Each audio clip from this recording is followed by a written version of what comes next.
Okay, we're live, Mary gets. Good evening, everyone, and welcome to our council meeting this 21st day of September. I'd like to call the meeting to order, and if everyone could please bow their heads for a moment of reflection.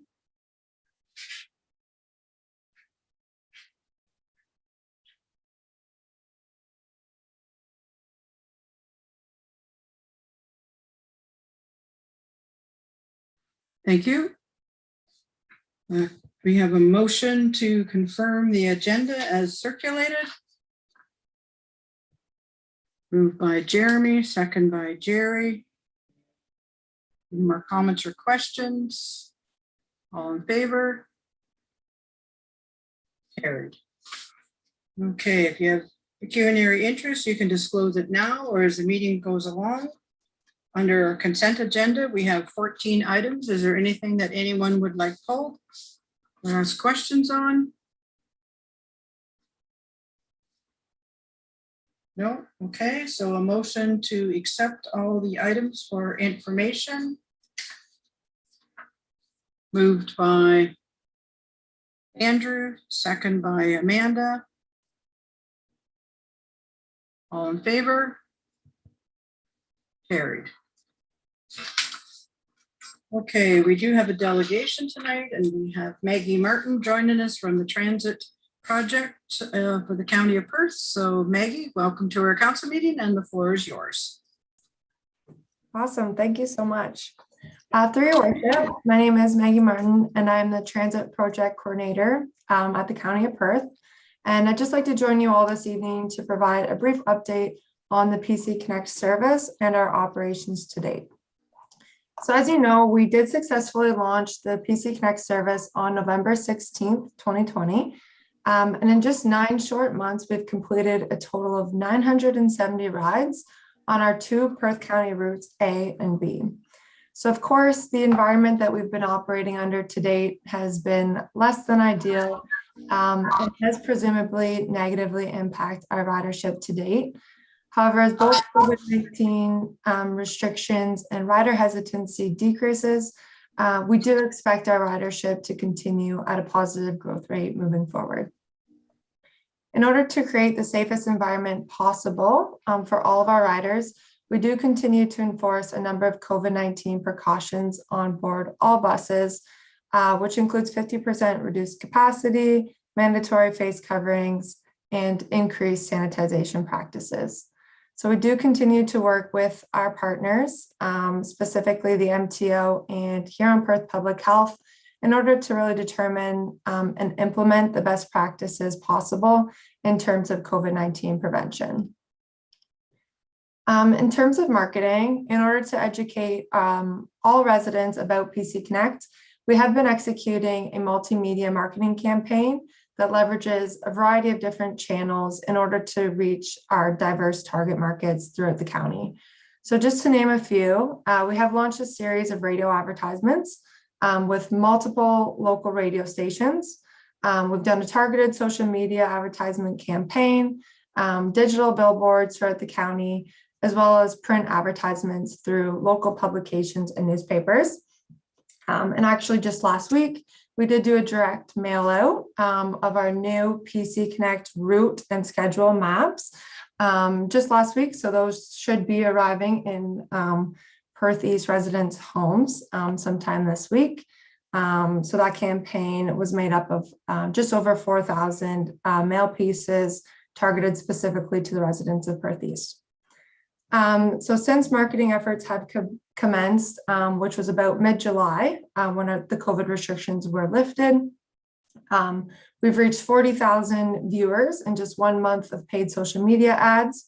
We've seen a 100% increase in the PC Connect call center volume, an 86% increase in PC Connect website traffic, and our ridership has increased by an average of 25% month over month. In addition to our marketing advertising, we're also focusing our efforts on community outreach and really promoting PC Connect to different services and social groups, employers around the county, as well as school boards in the county and surrounding areas. So to date, we have educated a variety of residents about PC Connect through presentations to Conestoga Career Center, Employ, Will Employment Connections, Avon Maitland District School Board, the Catholic School Board, and the Stratford Rotary Club. So community outreach is ongoing and continues to be a top priority for staff. We're also working on introducing a new PC Connect app that will allow riders to track the bus, secure their seat in advance, and pay for the ride using a variety of different payment methods, all through their mobile device. So we are extremely excited to be able to introduce this new PC Connect feature. And we're really confident that the app will not only enhance the overall rider experience, but it will also enable us to capture powerful data that will really be vital to the sustainability of our PC Connect project. So as you may be aware, our initial funding that was provided by the Government of Ontario for the transportation project was to fund a pilot project until March of 2023. So the county recently received notice that the government will be extending the project with additional funding for an additional 2 years, which would take us until March of 2025. So on September 2nd, Perth County Council approved staff's recommendation to accept the funding extension and to operate the service as is until the funding is exhausted, which will really provide staff with the necessary time to collect ridership data, improve capacity, and really work with our community partners in order to secure additional funding in order to operate the service for the full extension until 2025. So more details are expected to be provided in the upcoming months by the community transportation team. However, we are extremely grateful for the opportunity to extend our PC Connect project in order to pursue a long-term sustainable rural transportation project. I also just wanted to quickly address the outstanding Shakespeare Stop that has been promised to be incorporated on the PC Connect Route 2. That travels from Kitchener-Waterloo to Stratford and on to St. Mary's. So as Route 2 is provided by the City of Stratford, they have advised that the Shakespeare bus stop agreement is in the final stages of legal review, and it will be brought forward to Perth East and Stratford councils for review very shortly. So the stop is planned to be located at the front door of the Optimist Hall in Shakespeare. So the team is hopeful that pending council's approval, the stop will be made available to riders by November. So on behalf of the PC Connect team, I do just want to thank you all for your patience on that stop. We are really looking forward to having it in place and providing an additional connection point here in Perth East. So with that, my report is before you, and I'm happy to address any comments or questions or concerns that your council may have. Great, thanks, Maggie. Questions, Hugh?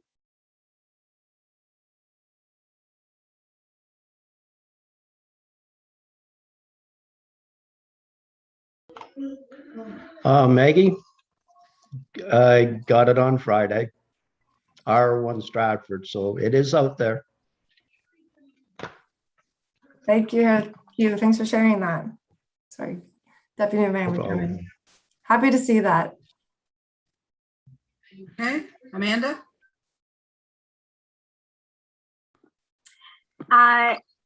Three questions, if I may, and I apologize. Certainly, if you don't have the answers to them, we can circle back after council. You mentioned that the Shakespeare Stop was under legal review. Could you maybe, if you have the information, why it's necessary that legal has to look into that? Just help me understand that. And then you mentioned about reduced capacity to 50%, if I heard that correctly. Have we had instances reported whereby people have been turned away given the capacity limits? So those are my first two questions, and I'll hold for the last one. Sure. So through your worship, thank you for your questions. In terms of the Shakespeare and the legal review question that you had, as I mentioned, the stop is being, or the route 1, 2, and 3 are being provided through the city of Stratford. So I can't really speak to their legal process, but I do know in terms of route A and B, we did have to go through a legal review for all of the bus stops that we implemented, just to ensure that there's an agreement in place at each of the private locations, just in terms of liability, to ensure that if anything were to happen, the county or the city of Stratford or the municipality and the private business were all covered in the unfortunate case that anything were to happen. So from our point of view, the county, the bus stop agreements are required for each private location, which I believe to be true for the city of Stratford as well. And then your second question with our reduced capacity. So we haven't been close to hitting capacity at the 50% reduction to date. It's certainly on our radar for if we do get close, our service provider will let us know. And at that point, we will review with public health and our partners at Voyago and the MTO on whether we can then lift that 50% reduced capacity restriction. But to answer your question there, today we haven't been even remotely close, unfortunately, to hitting the 50% capacity, which is at about 12 passengers at a time. Great. And then just my final question, and this is maybe getting into the weeds a little bit. So again, if you don't have the answers, that's quite all right. I can provide them via email.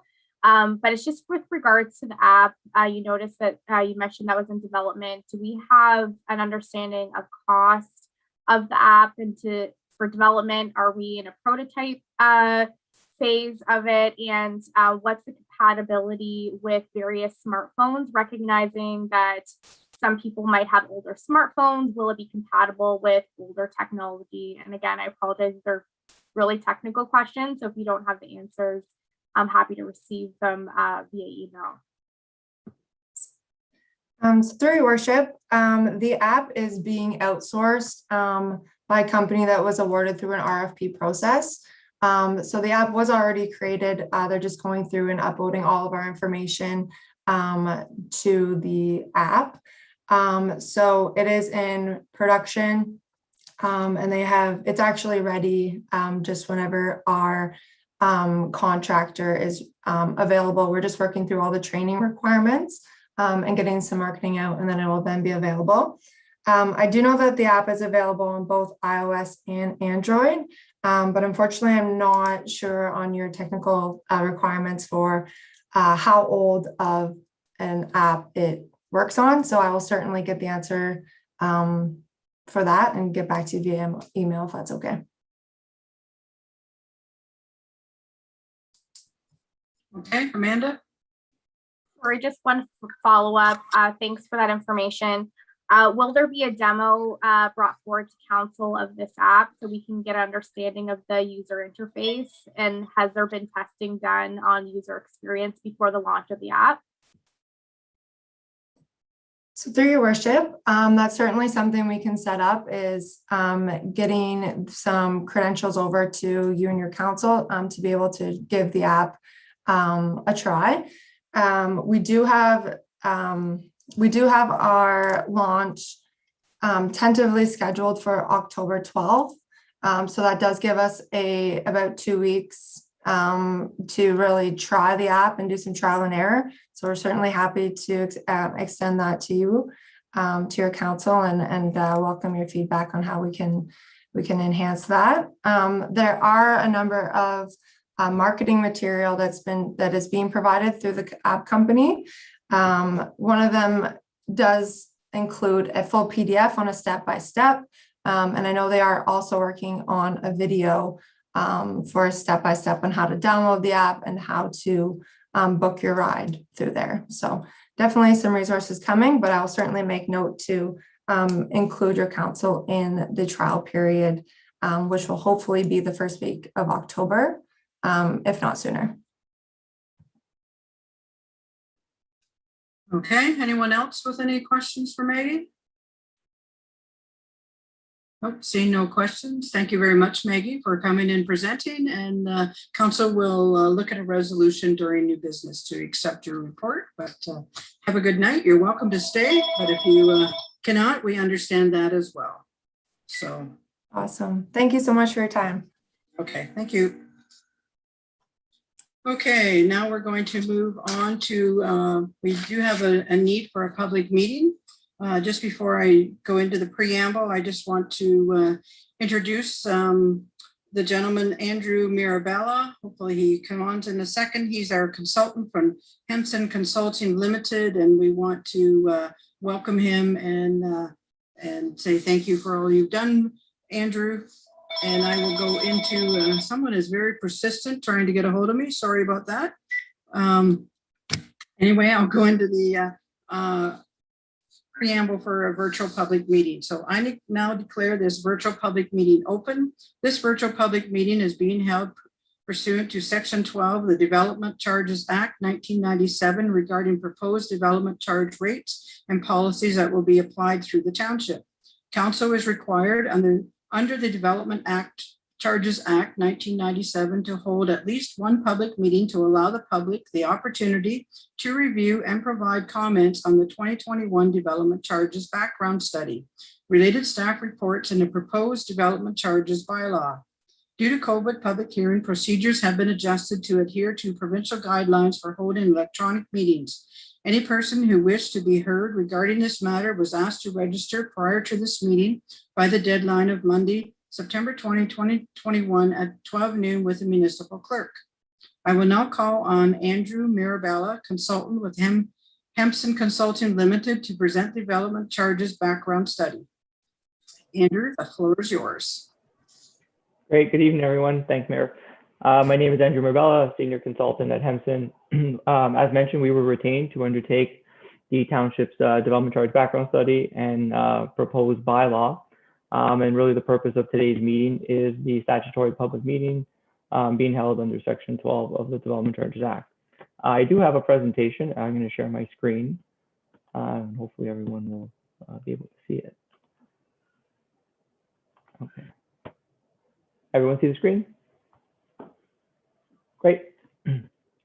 So as mentioned, the primary purpose of today is to present the results of the background study and to provide the public with an opportunity to make any representation on the proposed DC background study and bylaw.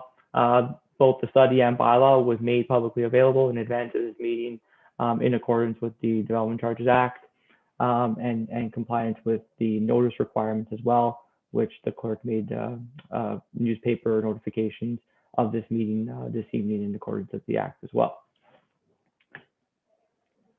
So just to provide a bit of a background, the Township of Perth East currently does not have a development charge bylaw in place, and in which any growth-related infrastructure and assets are largely funded from your property taxes, utility rates, or direct developer contributions. And with growth occurring, the Township obviously has retained us to explore the use of development charges. And in order to implement DCs in the Township, a couple things have to be done. One, the preparation of a background study has to be undertaken, which we have done and made public. We have to hold a statutory public meeting, which we are doing today. And then subsequent to this meeting, council is intended to pass a new development charge bylaw. That bylaw, if passed by council and adopted, has a shelf life of 5 years from the day it comes into force. So we would have to redo the study process again in 5 years or earlier if you wish to continue levying development charges in the Township of Perth East.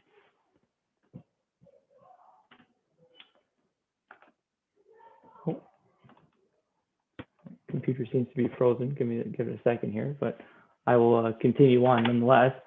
Just to give an idea here in terms of what development charges are, they are fees imposed on new development to finance and fund development-related infrastructure. Sorry, there appears to be a, oh, there we go. To finance development-related capital costs. As municipality grows, new infrastructure and facilities are required in order to maintain services. In which the principle behind development charges is that growth pays for growth, so the financial burden of servicing development is not borne by any existing tax or ratepayers.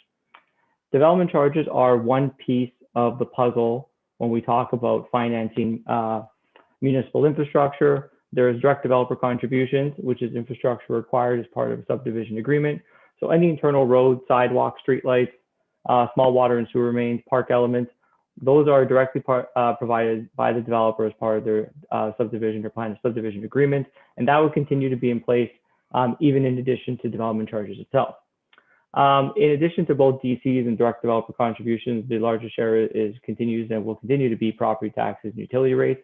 That funds the long-term repair and replacement of existing infrastructure, any statutory or non-statutory reductions on DCs, and any ineligible infrastructure. Currently, right now, any even growth-related infrastructure is all funded from your taxes and utility rates. With the introduction of DCs, it would shift some of those funding sources from taxes and utility rates away from those funding buckets into DCs where eligible, where applicable.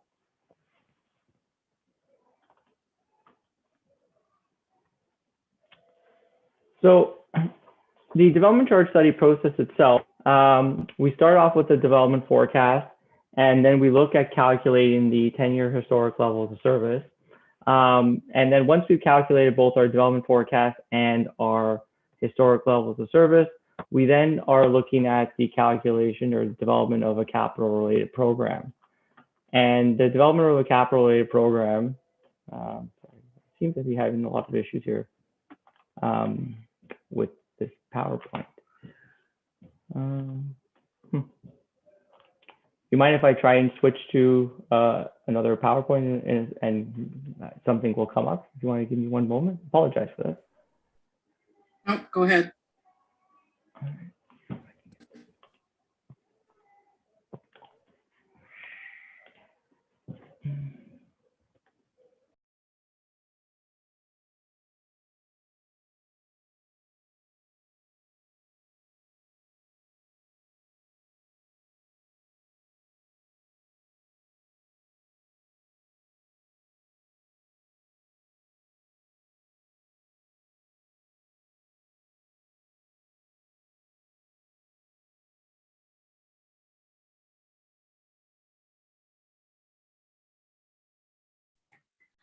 Andrew, we can bring it up on our end too if you're having issues. Just let me know.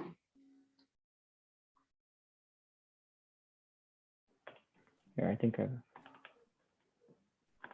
got another copy here. I always find that sometimes pulling the PDF is better because it's less intense, but today it doesn't seem to be working. All right, I've got the PowerPoint up, so I'm going to try resharing my screen.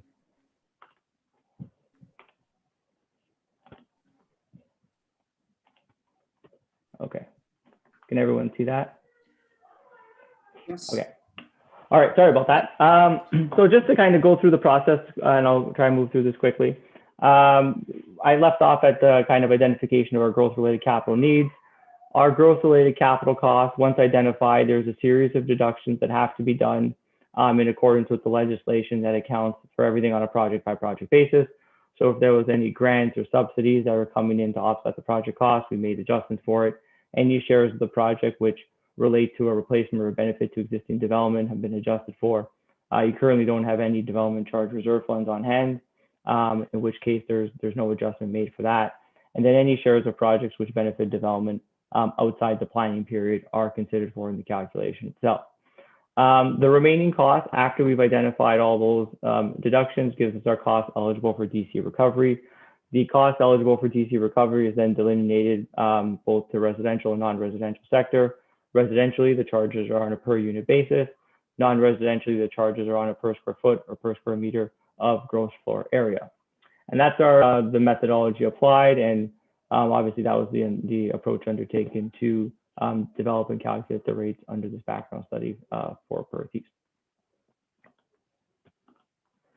So when we talk about the development related capital program, the capital programs are compiled based on township capital budgets and forecasts and in consultation with your staff. As I mentioned, the costs have all been adjusted in accordance with the DC legislation. And by no means is it, when we indicate or identify a gross project cost, are all those costs eligible and directed and recoverable from DCs. You'll notice in the coming slides that there's a series of deductions, and the cost that's actually rolled into the calculation is further reduced from what is identified as the growth program cost.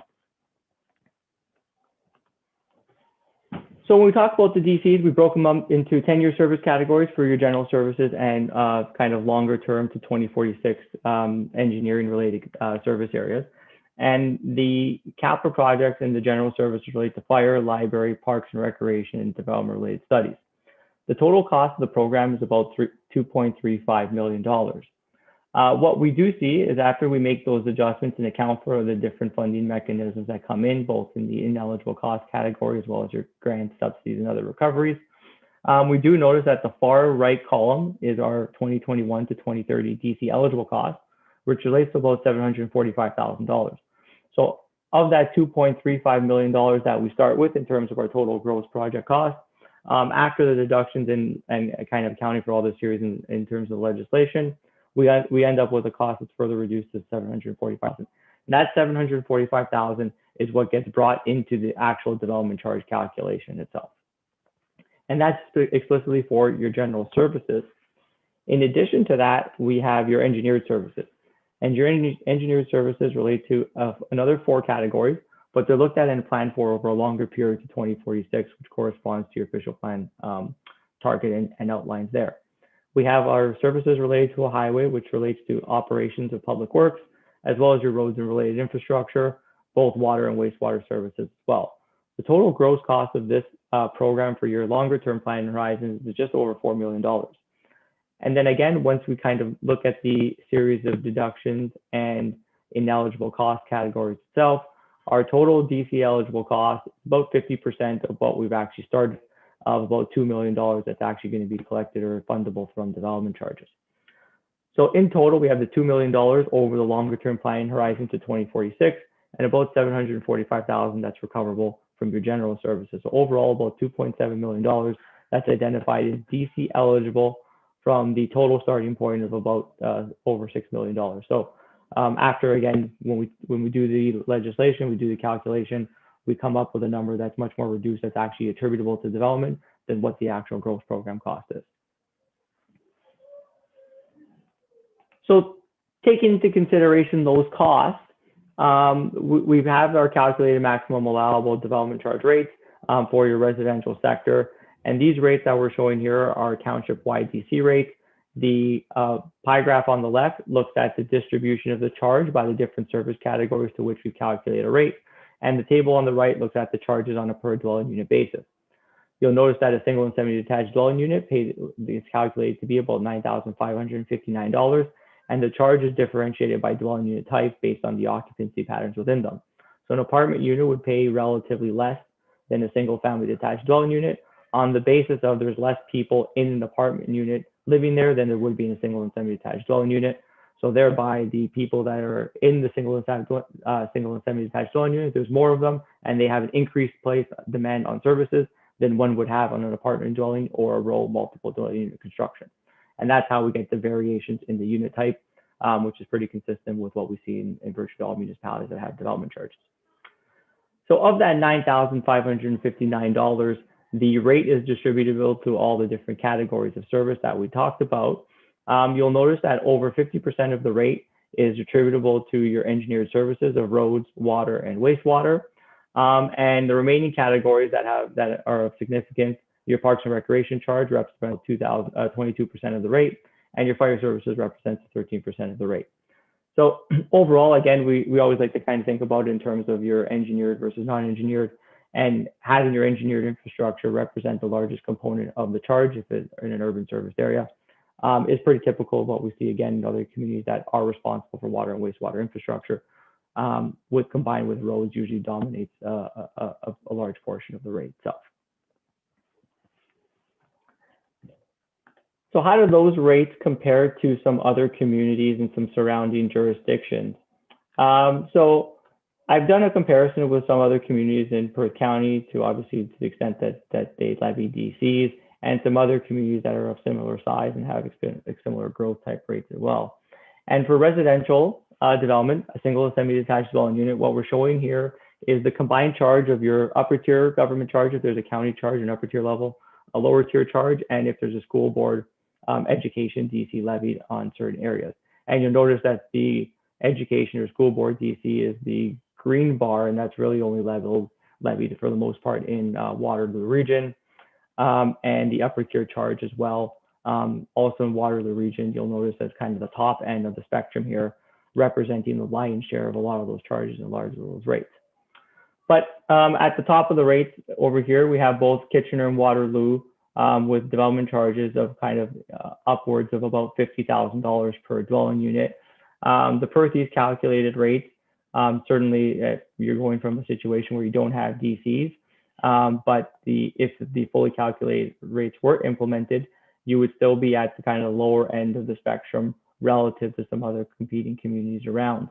Recognizing both North Perth in the Listowel neighborhood service area would have DCs kind of upwards of around $20,000 per unit. Also Mapleton, a comparator as well, kind of in the just $21,000, $22,000 region as well. And then some of the neighboring Waterloo region municipalities, even though the rural communities are of similar growth types, they do have the upper tier charge at the region, which kind of brings their rates, even in a place like Wellesley or North Dumfries, kind of closer to $35,000, $40,000 per dwelling unit itself. The West Perth rate is around $7,000, and it would kind of place them just under you if you went with the fully calculated rate that we've identified here in this background study.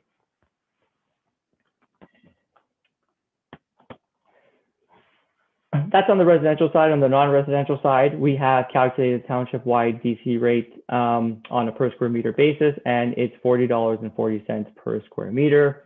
The urban services and kind of the engineering charges here represent a greater proportion than the 50%. You might notice that things such as library and parks and recreation aren't levied on the non-residential sector.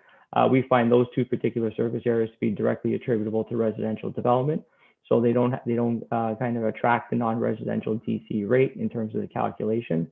And that being said, the charge itself gets redistributable to other service areas, and you see kind of your hard services of roads, water, sewer, and fire services as well, kind of representing over 70% of the rate here of that $40.40 per square meter.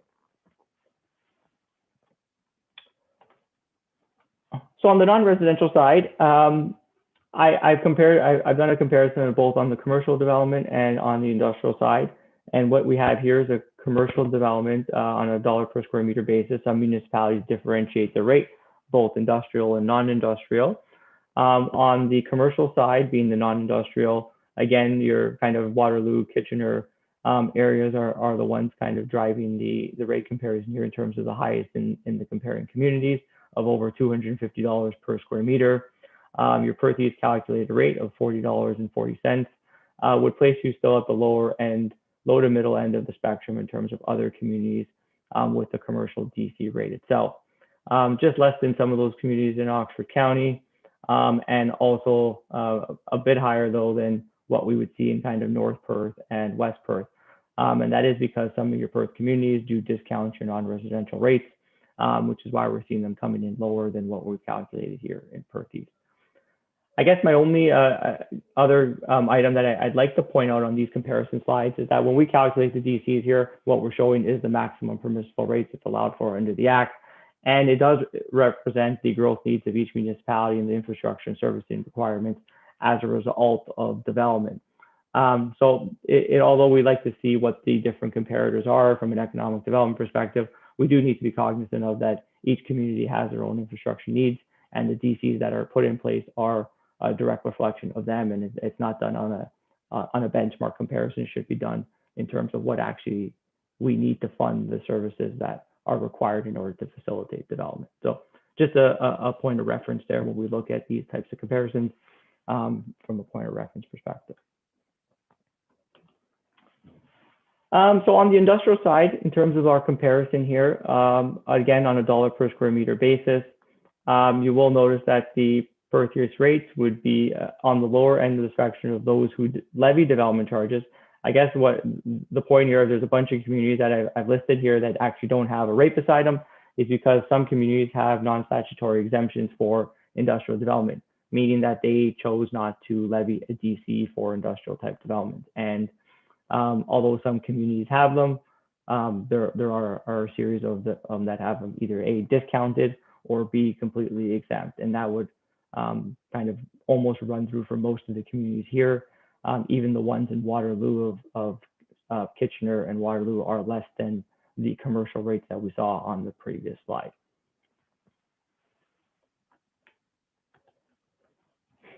So there's definitely a lot of information here that, because this is your first bylaw, council has to make a series of considerations and really provide a bit of a stance on where we want to go with the bylaw and what we want to actually levy the charge for.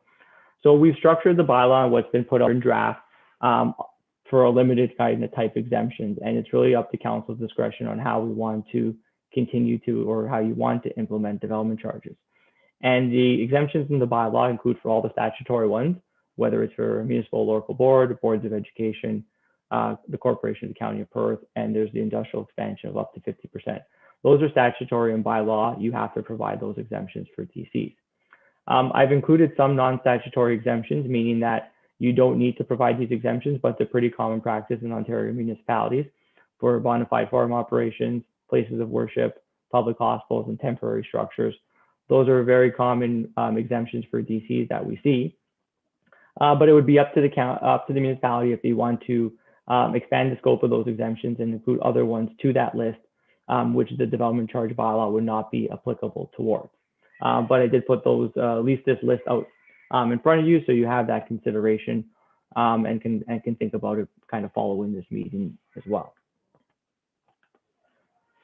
So what else do we need to consider in terms of our bylaw? So what I've shown you today is the DC rates under a municipal-wide or township-wide perspective. Council has to give consideration to area rating, and we put in the background study as well, sensitivity tests around area-specific development charges, which would have differentiated rates for both Milverton and Shakespeare. And the municipal-wide rates and the rural rates would be for all your other service areas except for water and wastewater. Water and wastewater would be the area-specific charges as well. And the SDU rate in Milverton would be $9,940, and Shakespeare would see a relatively less or reduction in the rate of $6,996. That's because the infrastructure that's in our capital program would be distributed between those two service areas to where the infrastructure is applicable relative to the growth that's going to be occurring. So Milverton would see a marginally higher rate than what we calculated, and Shakespeare would see a lower rate than what we calculated municipal-wide. There's other non-statutory exemptions which we need to be cognizant of. If township wants to exempt industrial development, commercial development, have a blanket reduction on the residential development charge as well. Anything is possible under the implementation options.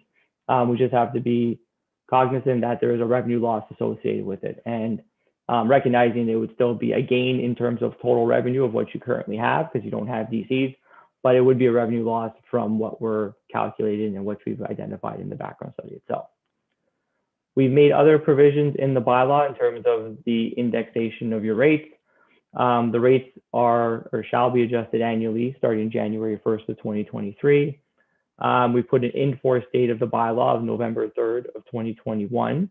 Council has the authority to adjust the in-force date of the bylaw, but it has to be within a certain time frame of when we actually pass the bylaw itself. And then the last point is just an interest rate policy, a bit outside of the scope of the DC study, but there was some amendments to the development charge legislation, which introduced the ability for municipalities to charge interest on those in payments of the DCs. And if you choose to charge interest on it, you would have to pass a separate policy in order to do that under section 26.1 and 26.2 of the Development Charges Act. So just to kind of cap off with those implementation options and just to wrap up here.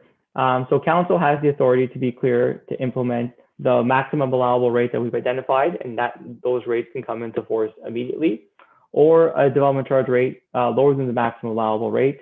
And those rates again can kind of, even the lower rate can come in immediately, or they can be phased in.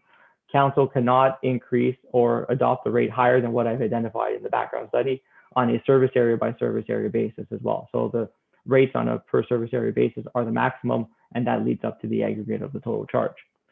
The DCs can be phased in over the life of the bylaw. You can have 3-year phase-ins, 4-year phase-ins, 5-year phase-ins, 2 years, however you want to, if you'd like to phase in the bylaw.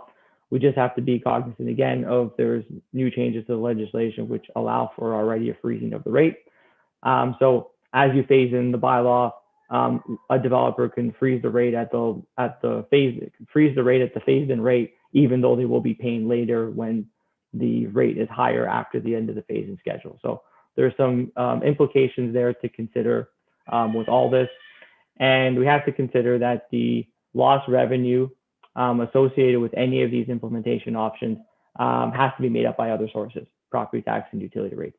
Foregone DC revenue cannot be made up by way of higher DCs. So we can't, for example, exempt non-residential development and increase residential development charges to offset the shortfall. That's not allowed for. You have to pick up any lost revenue from taxes and not DCs. So that's the end of my presentation. I did want to just kind of leave the key steps in passing the DC bylaw up, and I'll take some questions after this. But generally speaking, we are kind of towards the end of the process here. We've released the study, we've advertised for the public meeting. We're here today for the public meeting, and any comments from council, the public that we receive, we will make any adjustments to the background study and bylaw where warranted. And if there's any adjustments to the rates, it's council's determination if we want to hold an additional public meeting, which we can do that subsequent to today. And it's anticipated that the bylaw will be brought forward on November 2nd, 2021 for passage. So we have about a month and a half from today to work out any of the considerations that we talked about. You're not up against an expiring bylaw, so if it did have to shift or nudge to the next meeting, it's acceptable. But you know, we do want to obviously keep the finger on the pulse. We've gotten thus far, and you know, we've released the study and all the work has been done. So it's just about ironing out some of the policy directions here and anything else from council. And I'll leave it at that. I know there's a lot of information that I've put at you, and I can appreciate that, but I'll be happy to answer any questions. Okay, so no one registered to make a presentation or speak in opposition of the development charges. No one registered to make a presentation or speak in support of the development charges. Are there any questions from council members? If you could just put my screen back to where I can see everyone, please, Andrew, first. Yep, sorry, there you go. Good, thank you. And I know there was a couple hands up. Amanda? Yeah, I was hoping you could maybe touch on, you mentioned about the option for exemptions. You listed a few examples. Is that sort of a fulsome list of what other municipalities have done? And hypothetically, if council wanted to include exemptions, does that typically, and maybe I'm asking something beyond the scope of what you can answer, this might be a Teresa question, would that typically, you wouldn't need a separate policy for that? That would be part of the main policy if council would hypothetically go with that. And the other question is, like, the examples that you see in other municipalities, can you, like, say, for example, like you listed a few items there, have councils, do they typically list everything, or can they be choosy in terms of what they decide to list? I guess I'm just trying to get some more like insight into the exemption slide that you briefly mentioned. Yeah, so through the mayor, that's a good question. So the exemptions that that I provided are, there's the statutory ones which have to be provided under the authority of the DCA. Then there's the non-statutory exemptions which I've listed, which start with the bona fide farm operations and those ones. And those are pretty typical. Any other additional exemptions beyond that certainly range from municipality to municipality. Some have no exemptions, and the kind of the closer you get to the GTA, you see the exemptions start to kind of lift, and they charge everybody for everything. But you know, there are, I would say more commonly, you would see things such as exemptions on industrial or a form of commercial or institutional development. And then you get into kind of affordable housing exemptions and things like that. And that would be kind of from community to community. But like, I can provide a list of other ones, but it really is up to council's discretion if you want to see or adopt a level of exemption and include it in the bylaw, then we would have to do that. And importantly, exemptions can't be done on an ad hoc basis. So they have to be included in the bylaw, and you can't make any change for it. If a development comes along in 3 years from now and you have a bylaw in place and you want to exempt them, you can't make that exemption under the authority of the DCA. You would have to formally amend your bylaw in order to do that. And that has to trigger the same process as we're going through today in order to do that. So just something to keep in mind as part of the formality of it. Okay, Amanda, you have any more questions? Yeah, just one follow-up to that. That's really helpful and great insight. I would be just curious to see like a more fulsome list if it's at the ready. Of course, if it's going to be onerous task for you, that's quite all right. I think you've already outlined a few good examples, but it is something that I'm interested in seeing. We can do that. That's fine. Okay, Hugh, you have some questions? Just one question. Water and wastewater is user pay. So if you have development charges, are people actually paying twice for the same thing then? So through the mayor, the infrastructure that we've identified is going to be for new capital to be in place to facilitate development. And if we're funding it through development charges, then that means we wouldn't be funding that share of works now through the utility rates. And that doesn't change the operational cost of operating your water and wastewater systems or your repair and replacement program identified in your asset management plan. That would still be utility rate funded. This is largely just related to the emplacement of new first round capital to fund development, to facilitate development. Okay, thank you. No problem. Okay, anyone else with questions? Jerry? Yes, thank you there for that. My question concerns the area specific, the two different, you outlined Milverton and Shakespeare. So you mentioned about the rule, so are we to presume that the rule, be it like Rostock, Sebringville, Emery, all those places in between that, you know, they're not huge. I mean, obviously they're not real urban areas. Are those the areas that would be the rule? Yeah, so through the mayor, the rural area charges would attract all the other components of the service area. So they would still pay the roads charge, the public works, the recreation, the library charge. They just wouldn't be paying water and wastewater if they're not being connected to the system. They pay the kind of the rural area charge. Only the water and wastewater service areas of Milverton and Shakespeare would attract the water and wastewater component of the DC. Okay, keep going, Jerry. Yep, thank you. So just one last thing, as far as the people, obviously no one registered to supply a comment. I'm actually watching our YouTube, and it looks like there's about 12 people watching right now. So did we have any feedback either through staff or through a consultant from developers with any concerns? I guess if they had concerns, they'd probably register and give us their comments. But has there been any comment at all from any developer in our areas? Obviously, we all know that the Milverton and Shakespeare, we've been quite busy the last couple of years with new development. Has there been any comment from any developers? So through the mayor, I can start with that, but I probably would have to defer to staff if they've heard anything else. But no comments formally have been written or directed to us at Hempson by way of staff. I know Rhonda was on as a contact for technical inquiries, and so and I don't think the clerk had received anything formal, or else I would have heard about it. But unless Rhonda had heard anything, or any from the engineering department, I would leave it to them to answer if they've heard anything formally from that way.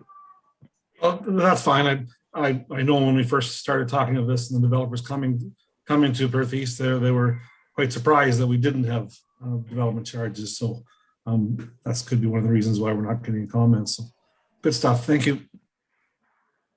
Hey, Teresa. We have not. I know that Rhonda sent me a message through here.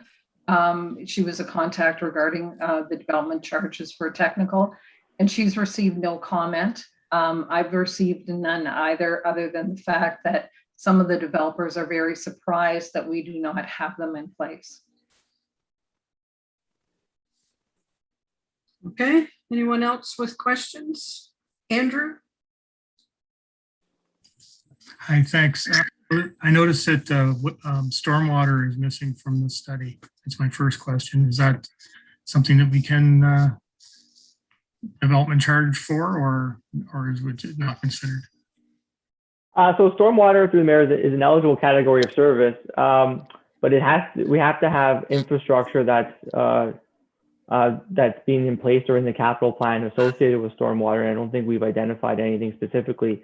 And second to that, stormwater projects often are directly in place by the developer and is part of the kind of the local service policy as part of the subdivision agreement. So they would continue to in place that infrastructure as part of their development, and we don't include it in the DC if it's being funded directly by the developers. But I would leave to the engineering folks if there's anything further to add. Go ahead. Do you have another question?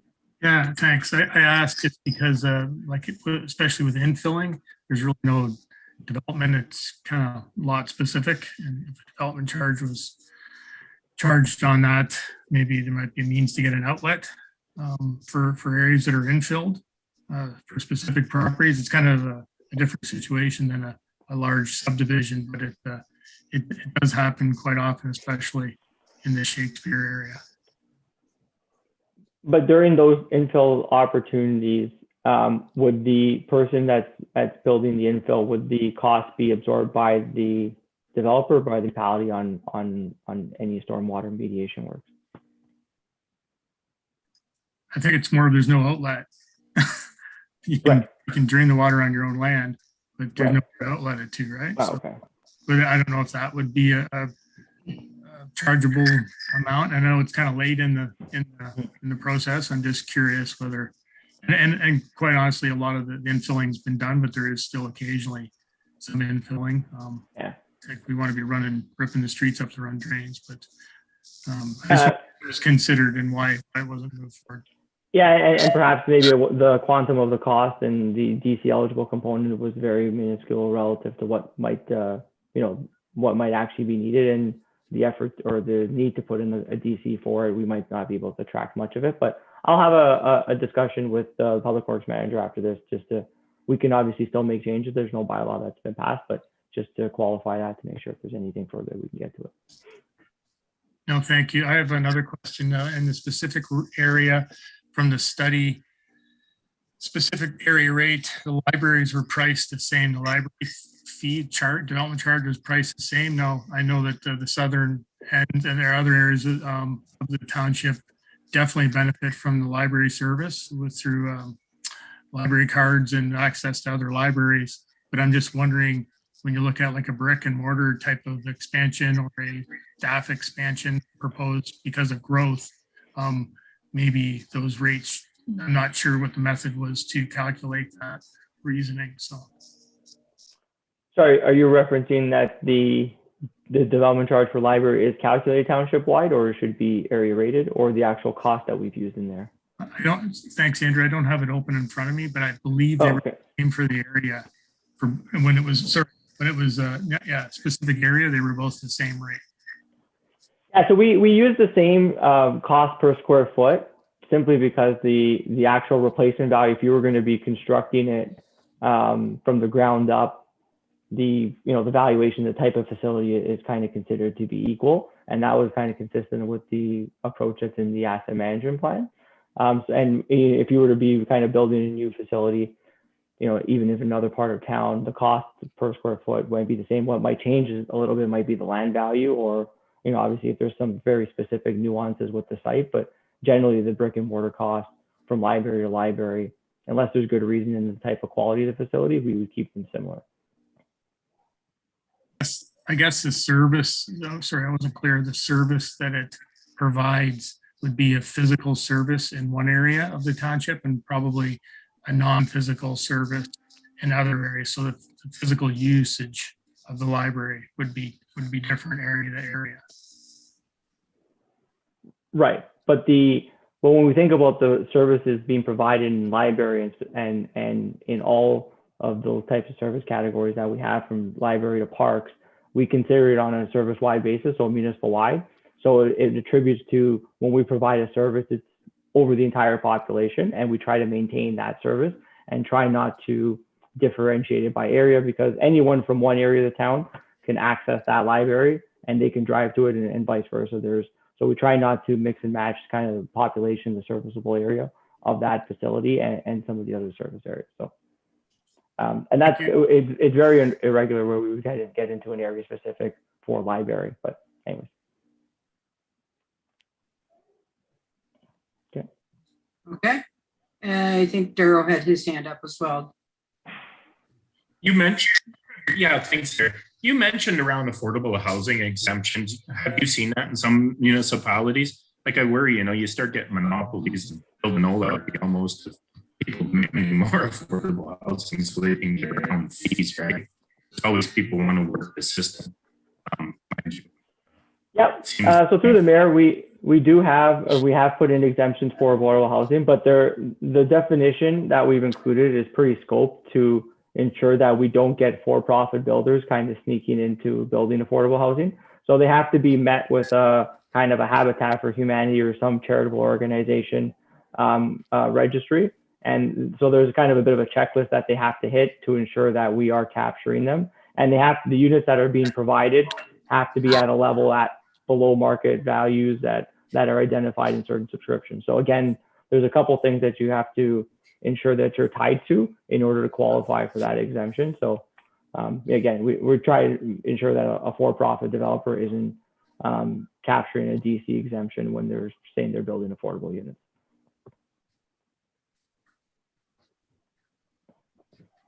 Okay. Anything else, Daryl? No, that's good. Thank you. Anyone else with questions? Seeing no questions, I now declare this virtual public meeting closed. Okay, so we do have a resolution, and I guess I'm looking for direction from maybe Andrew or Teresa, what you would like us to do. You want us to proceed with a bylaw?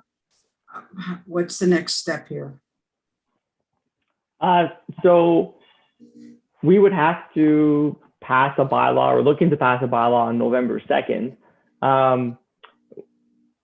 I guess, did you need some time to think about what type of or other exemptions and the rate itself?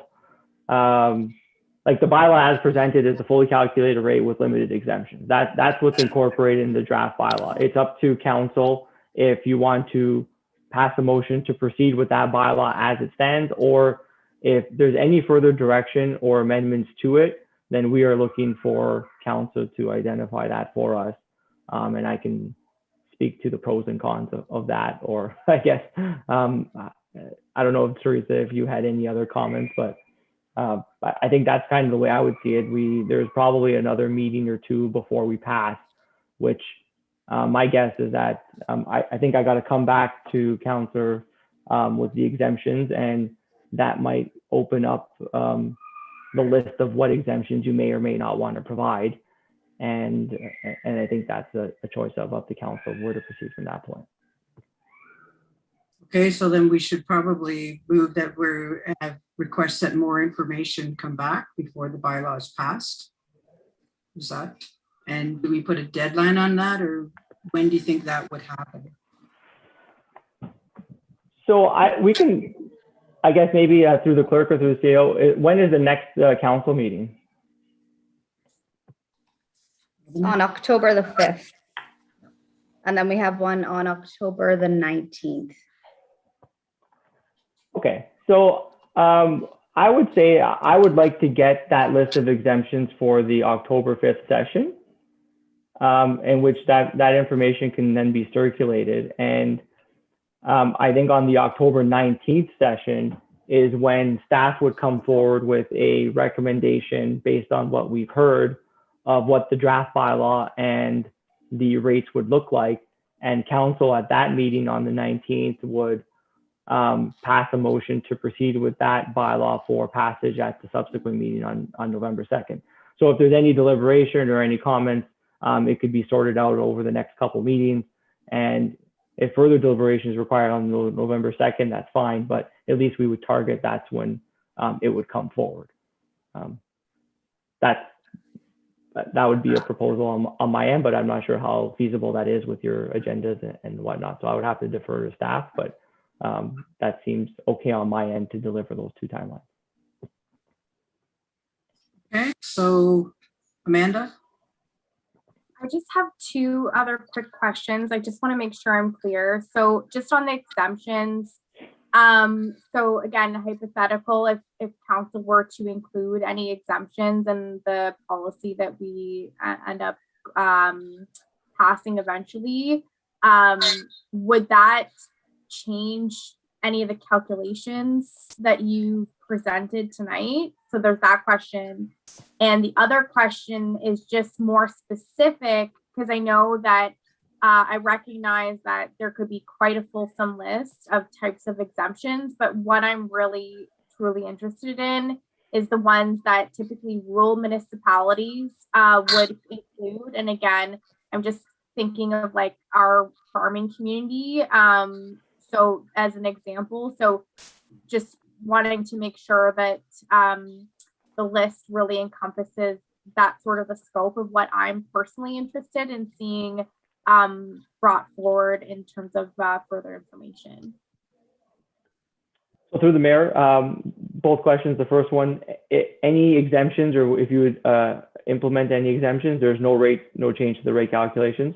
Those are non-statutory. You have to make up that lost revenue by other sources. So the DC rates maintained. Second, the intention was that I would bring forward what other municipalities, specifically the ones around you, have for exemptions, and I would identify them, and you can, like, there's not that many. It's just more of who does what, right? The list is either it's mostly non-residential, everyone charges residential. It's up to staff if that residential rate is discounted or full rate. That's really the big question. But the exemption itself is the list is not exhaustive from what I've already provided, but I will provide who does what out of those communities. Okay. Okay, anyone else? So how about we have a motion that the Council of Township of Perth East receive the presentation from Andrew Mirabella, Consultant, Hempson Consulting Limited, Statutory Public Meeting, Development Charges Background Study for information, and that more information come back to our October 5th meeting. Is that okay?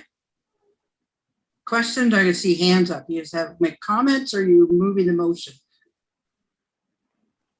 Moving it?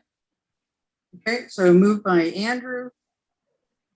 Second by Amanda. Any more comments or questions? All those in favor? Carried.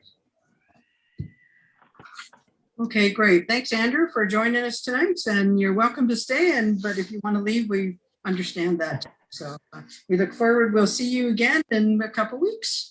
So great. Thanks, everyone. Bye for now. Yep. Thank you. Good night. Okay, so we're going to move on. We have no public hearings. We don't have anything for planning and development.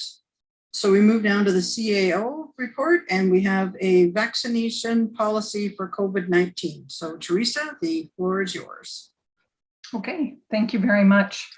As council are aware, we continue to wade our way through and try our best to ensure that we have health and safety primary in terms of working on behalf of the township.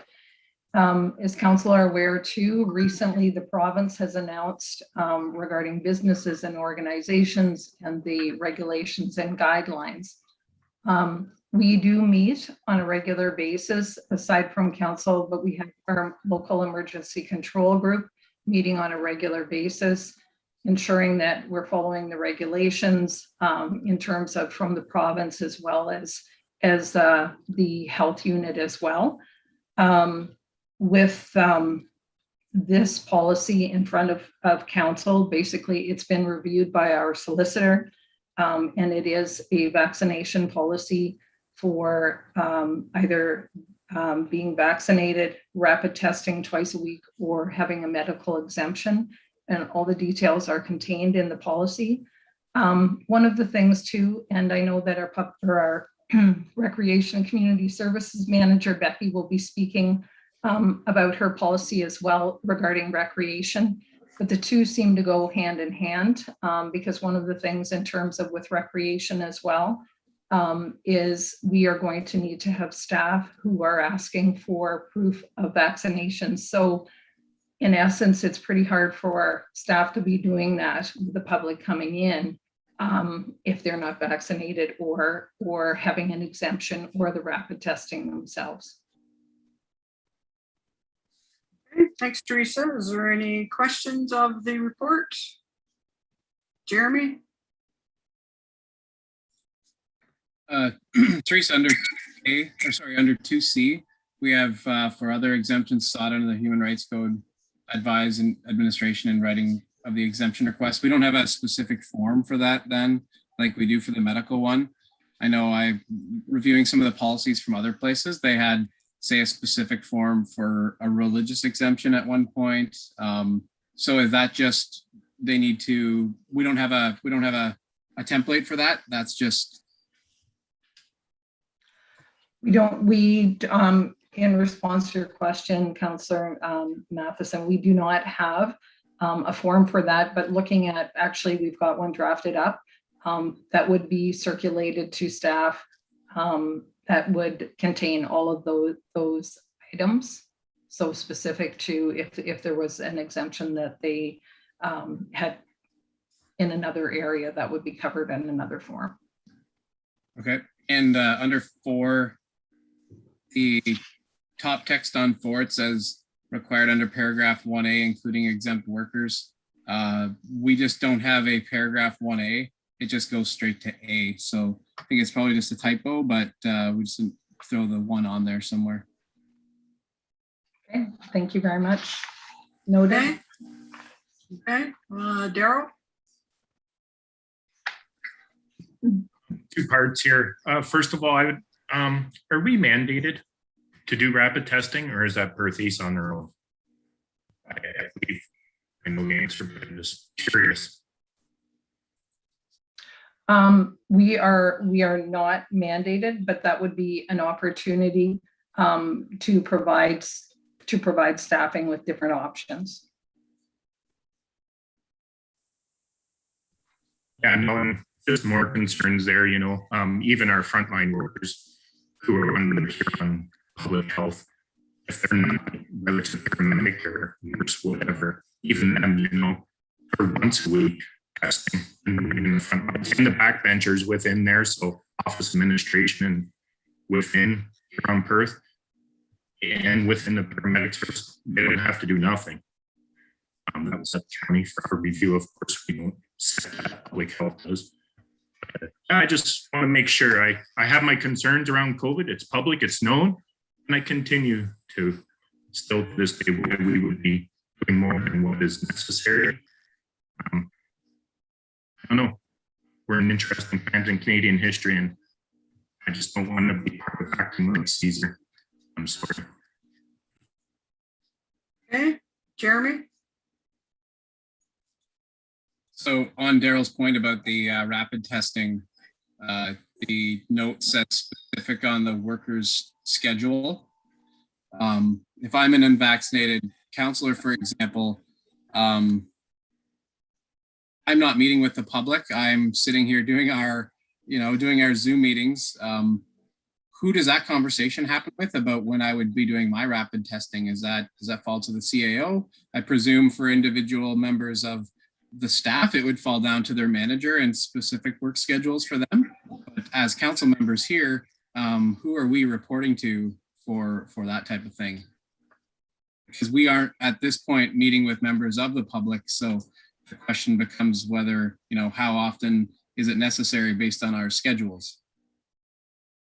And so in terms of council members, what I've had discussion with regarding that, with any council members that are currently attending meetings via Zoom, they're not interacting with the public within the work area. So coming into the council chambers is considered a work area. regarding other member and regarding staff members. Some do have varying hours, whether they're, working at the perk or whether, depending on the seasons in public works or, in the office. Of course, there's varying, as well as with fire department as well. So that would be all dependent in terms of what that schedule would be.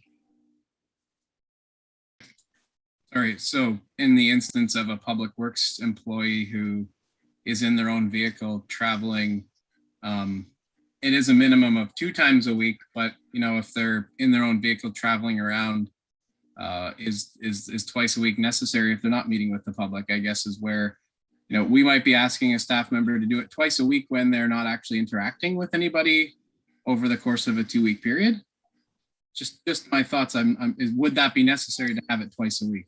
That's all.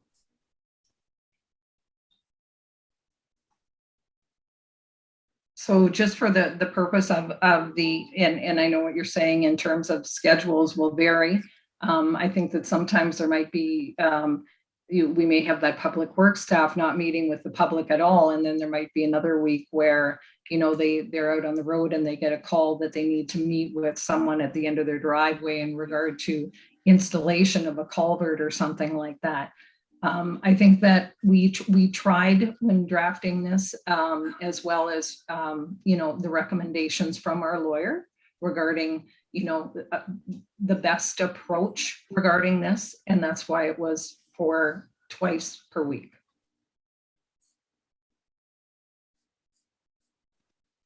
Okay, anyone else? Becky?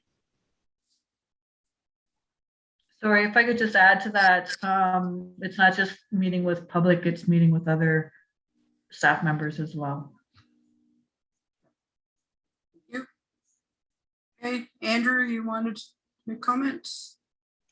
Just a quick one on policy, and I'm sure it's a lot more clear in the recreation one. I'm just comparing it to the guidelines from the province, and it looks like the word indoors is used a lot.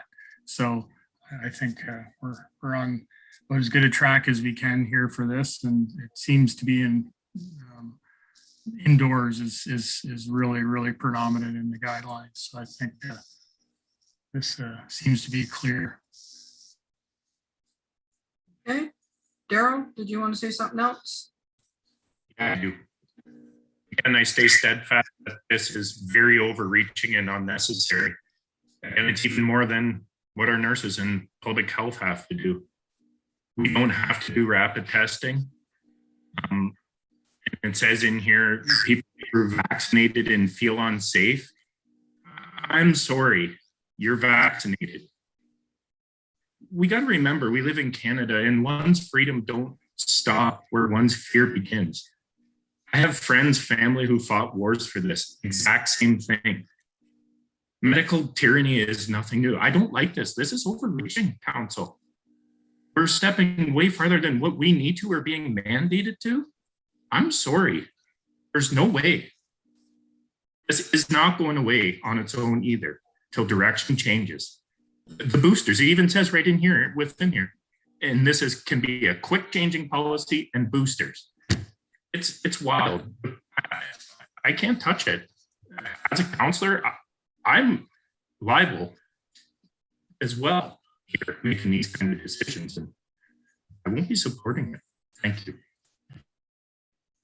Okay, anyone else with questions? Hugh? Yeah, it says it was subject to applicable human rights legislation, but surely they must have checked more than just that, because there'd be statute law and there'd be common law. And from what I understand, in law, you can't actually make a person do a medical, anything medical. So I just want to make absolutely sure that we're not making somebody do something medical, which would be illegal.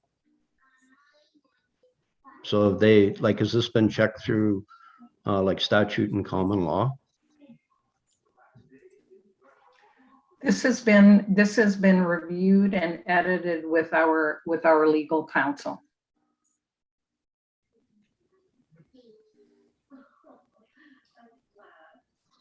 Thank you. So just, I'm going to have my sense in here too. The province has mandated this to us. And unfortunately, we are going to take the brunt of it. And as Teresa mentioned, it's pretty hard to tell the public they can't come into our facility unless they're double vaccinated, when some of our staff or some of the counselors aren't. And so my policy in life is it's not do as I say, it's do as I do. And so I guess that's one of the reasons we brought this forward. We also want to make staff comfortable when they're working. If they're uncomfortable and don't want to come to work, what are we going to do? So right now, there are already policies in place in the office. When you go in your desk, you put on a mask, you walk around, there's lines on the floor where you can walk, how close you can get to everybody. And staff has done a great job of following these rules and regulations and keeping everybody safe. And that's our main goal, is to keep everybody safe. And we don't want anybody getting this. So maybe some of you feel that we're going above and beyond. I don't. I think we're well within the regulations. Like I said, the province put this down on us, and unfortunately, it's up to us to regulate it. The other side of it is, if we don't do this, the province may decide that they're going to close everything again. And I don't think our economy can take that. We've already been closed twice. We don't want to see that happen again.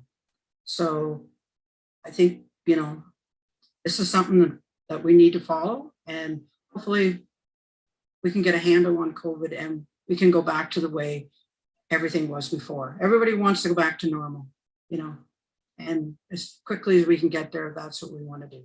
So unfortunately, this is something that's going to happen on the way. So Jerry, I'll let you weigh in next. I have no more further questions or comments. Okay. Jeremy, do you have your hand up? Nope. Daryl, you want to say one more time, and then we're going to do a motion. Again, going along to get along, giving up your rights to get back your rights. If that's the way we're going to do business, and going above and beyond what the province is mandating in a time when we can't keep staff, when we're hurting. I believe it was Windsor, Essex implemented mandatory vaccination, and within like a couple of days, they lost 30 employees. I'm just going to put that out there.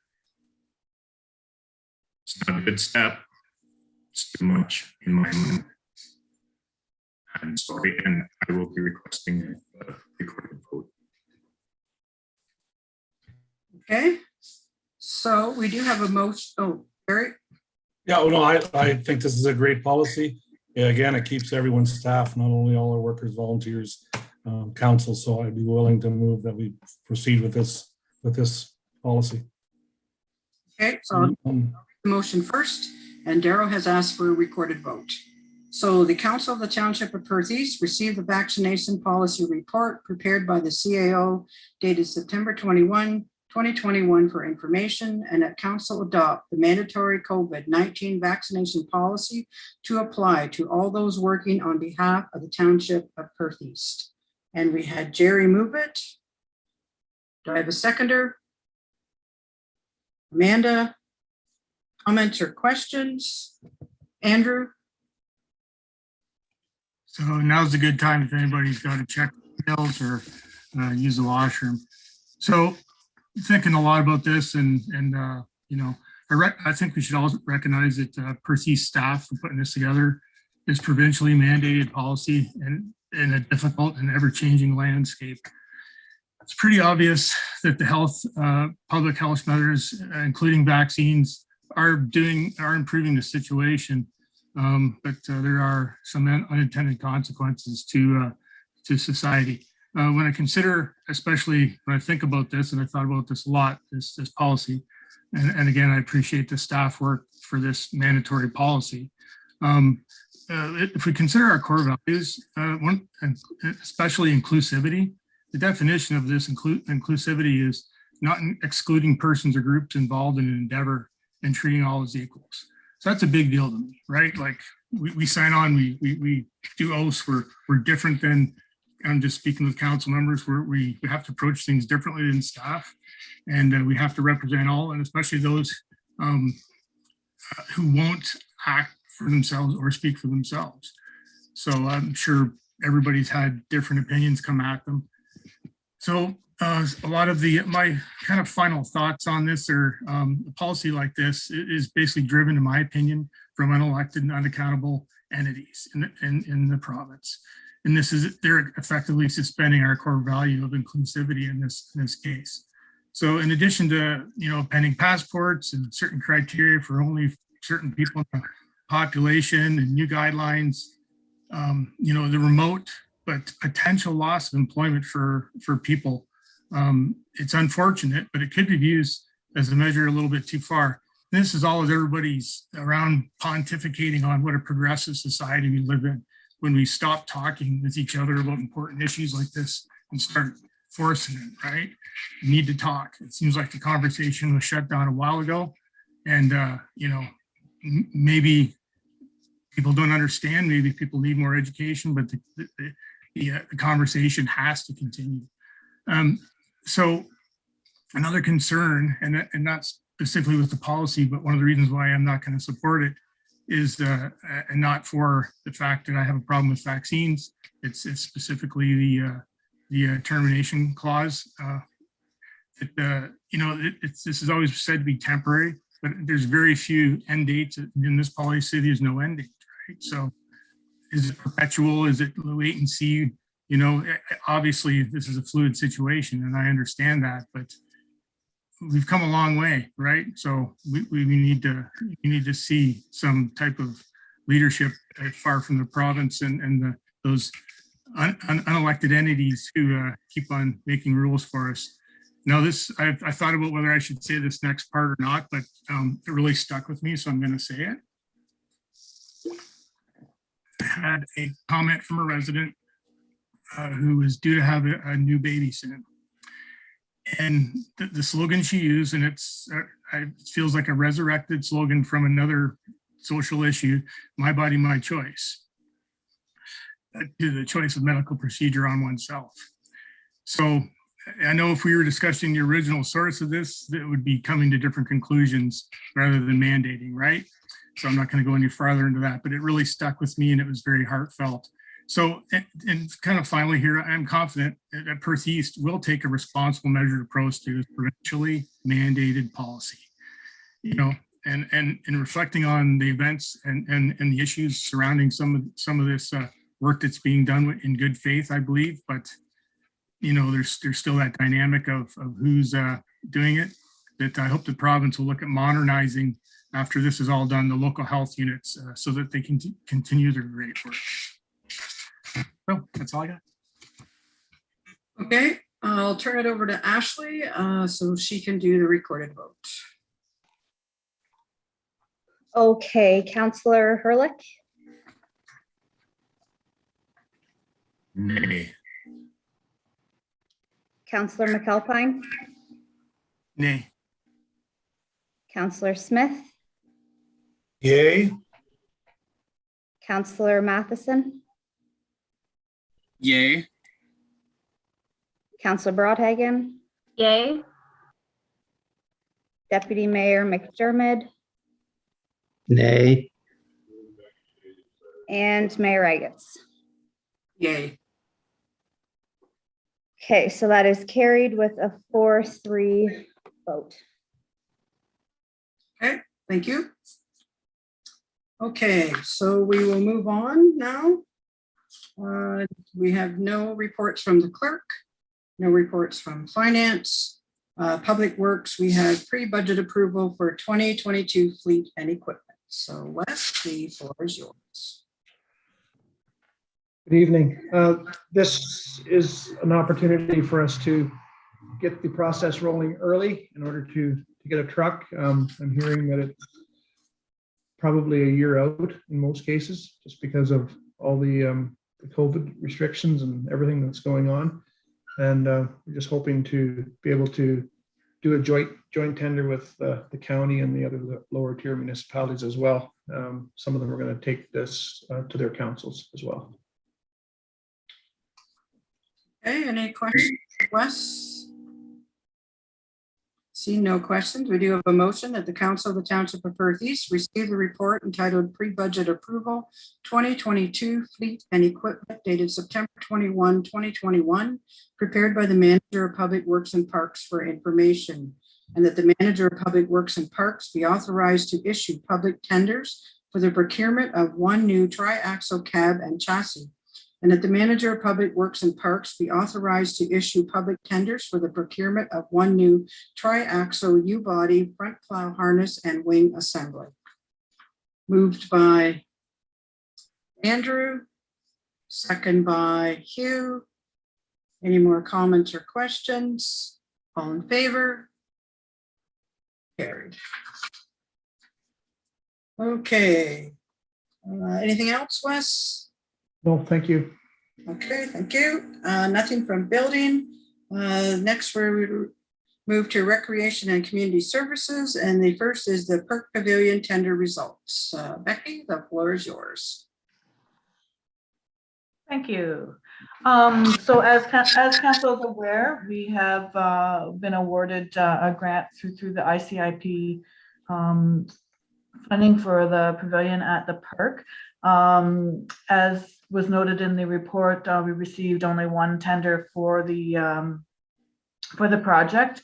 Since estimating the project in 2019, when the grant application was submitted, some of the costs have increased. The project is expected to be over the original budget by approximately $35,000. So additional to the federal and provincial funding contribution, staff has already secured $125,000 through private donation for the project. Since this was a single submission, our procurement policy allows us to allow staff to negotiate the submission. So there are some items such as the gravel requirements that have been identified as a potential savings for the township, that we could supply and ship the gravel in rather than the contractor doing so. So having said that, I'm changing the recommendation a little bit and to say that,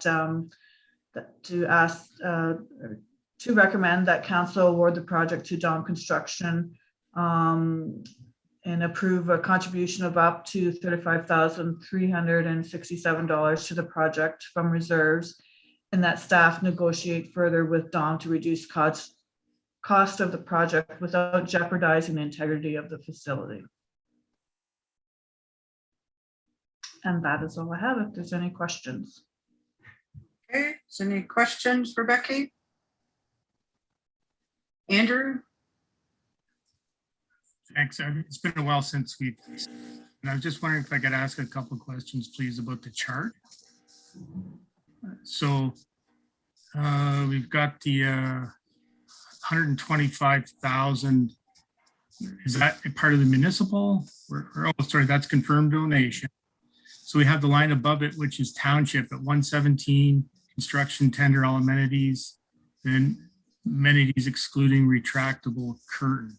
So is that, where's that money coming from? Is that, I see federal and provincial portion, right? So that's the grant. And then the 240, the 117, 244, where's that coming from? Again, I tried to find the old resolution. I couldn't see it. So I'm wondering if you could quickly speak to that, please.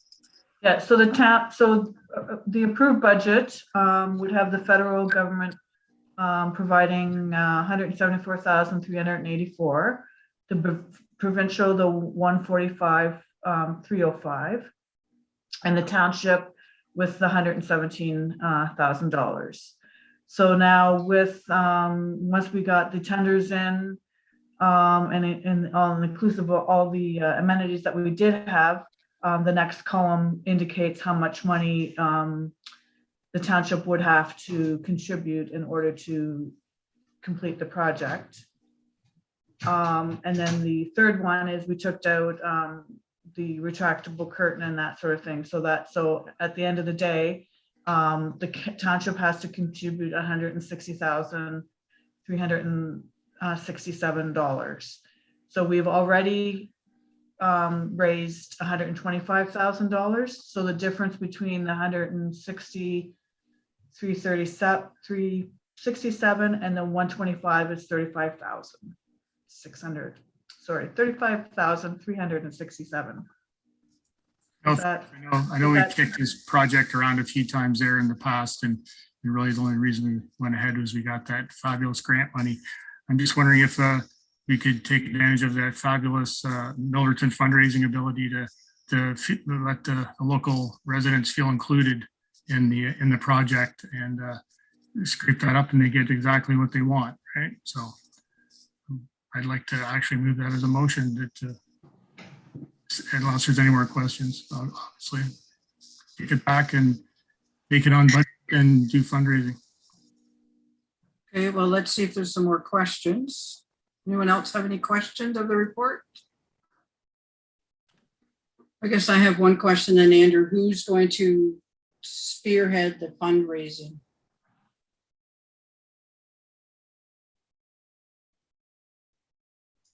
Well, you've heard before at the council table or computer here that there's huge fundraising. We fundraise for the slide, a couple other items. Let's tap that resource and see what comes up. I think the last time staff did it, but I'm not sure that staff has the time to do it this time. Well, then I guess the second option, scale the project back to meet budget. Okay, Daryl?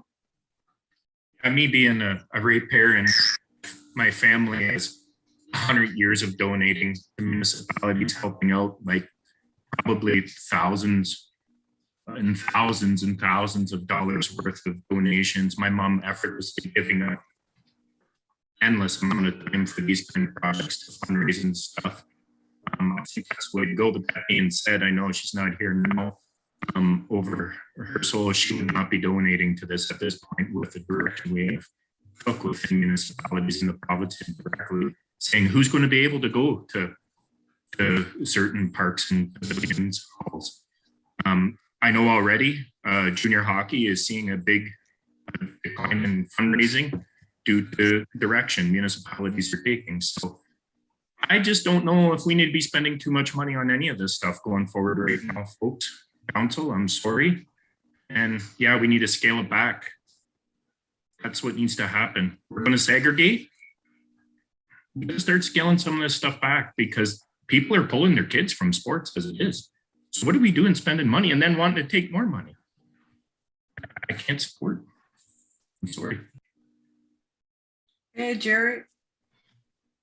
Yeah, no, fundraising, we've done enough, lots. The Optimists are working on their skate park. There's a number of things going on fundraising wise. This is $35,000 that we could get from our building betterment reserve and project's done. Becky's taking out the retractable curtain, and I'm not sure what else is taken out. And we want that, if we want to put that in later, maybe perhaps that's the time we fundraise for the curtain. But I'm ready, Mayor Haggis, to make a motion. Well, Andrew already wanted to do that, and so I wanted everyone to speak, and I was going to go back to Andrew first and see what he was going to move, and then we'll go from there. So he had already asked to do that. Jeremy, do you want to weigh in before we go there? Yeah, I'll weigh in a little bit. I was trying to dig up the donations we've made recently to community projects like this. And someone can correct me if I'm wrong here because I might have some of my data wrong. But this year we did give $75,000 to the Newton Washrooms and Pavilion. And I'm not sure exactly where that came from. 2018, we did a fairly sizable donation, close to 100 grand, I think, for capital from Parkland to the Shakespeare, to a project in Shakespeare, I believe. I don't know, maybe Becky or Rhonda can clarify that, make sure I'm right on that. And I couldn't find the last sizable donation to Milverton anywhere, but again, someone can correct me on that if I'm wrong. For community parks and stuff. I think we did some the roof and some stumps and playgrounds in Sebringville a few years ago too, to the tune of about 70 grand, and that's a facility we don't even own. I do think the $35,000 would be good to come from I don't know, Parkland or what Jerry suggested. Okay, so I'll go back to Andrew first. What did you want to do, Andrew? Well, I appreciate the fact that staff are trying to reduce costs. That's awesome. You should always, obviously, if we're doing that all the time, that's great. As far as making a motion, I guess I can speak after to some of the comments have been made, but I say we move it back to staff to bring it back within budget. I don't think that's out of step with our role. So you're not moving a motion then, is that correct? Yes. Move, receive for information. Sorry, I'll open up the thing if you want me to read it. And, no, I want you to tell me what you want done. Yeah, and that the second part of the recommendation would be to send back to staff to put the project on budget, approved budget. Okay, so you want the Council Township of Perth East receive the Perth Pavilion tender results and budget amendment report prepared by the Recreation and Community Services Manager dated September 21, 2021 for information, and that confirmed with this resolution tender RCS 2021-03 for the Perth Pavilion be awarded to Dom Construction for a tendered price of $398 excluding HST. You want that line left there? Is that correct? Yes, if they're the only tender, yes, please. Yep. Okay, and then you wanted to say that that it be referred back to staff to bring it in on budget. Is that correct? Okay. Correct, thank you. So Andrew's moving that. Do we have a seconder? Daryl?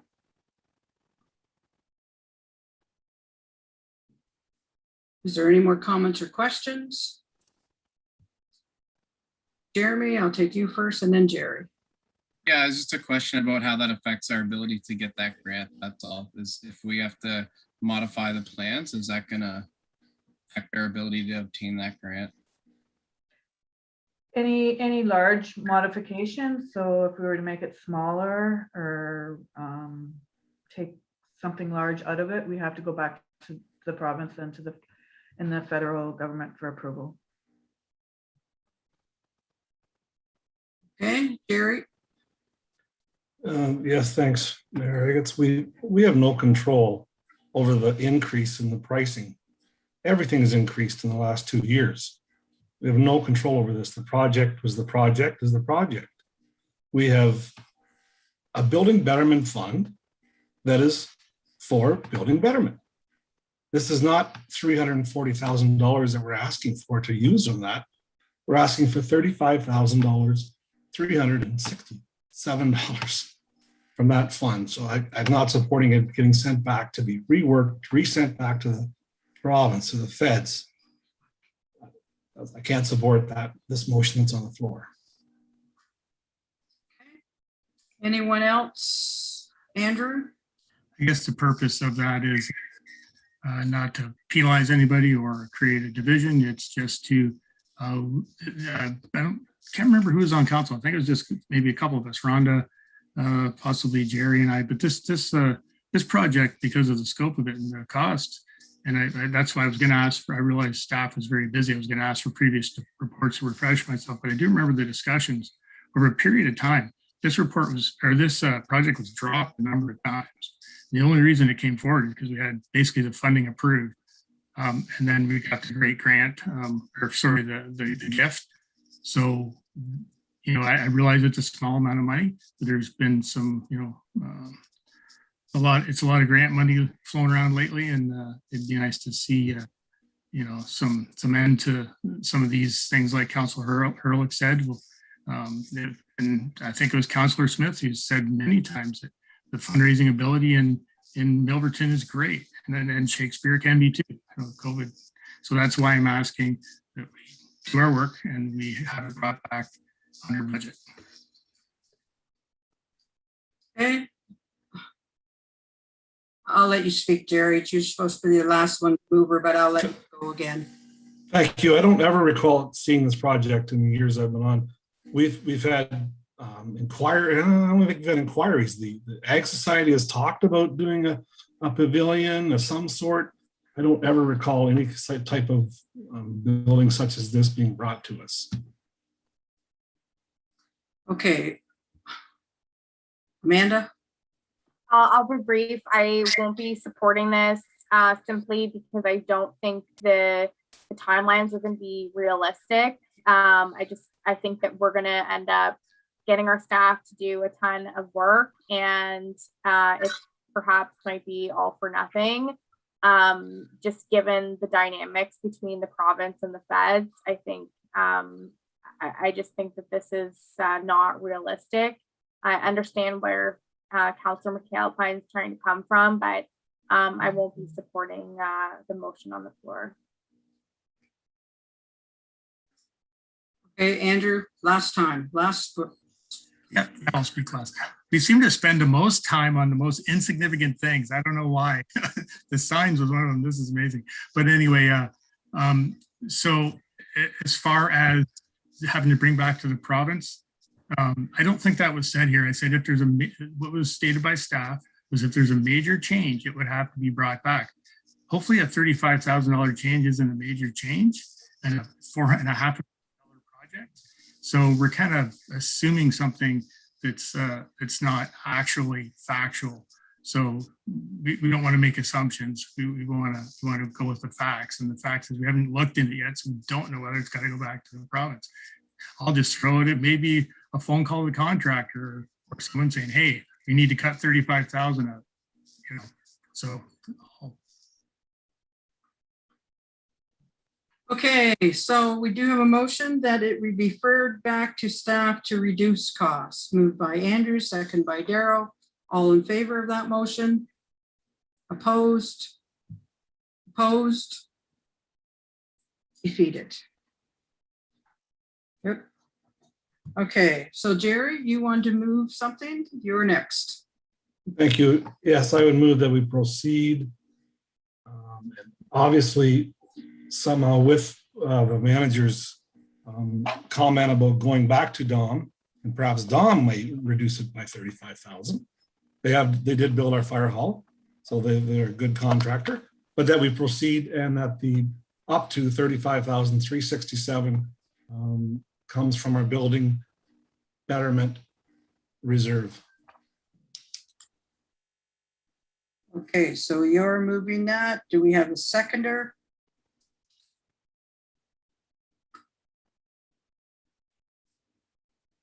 Andrew.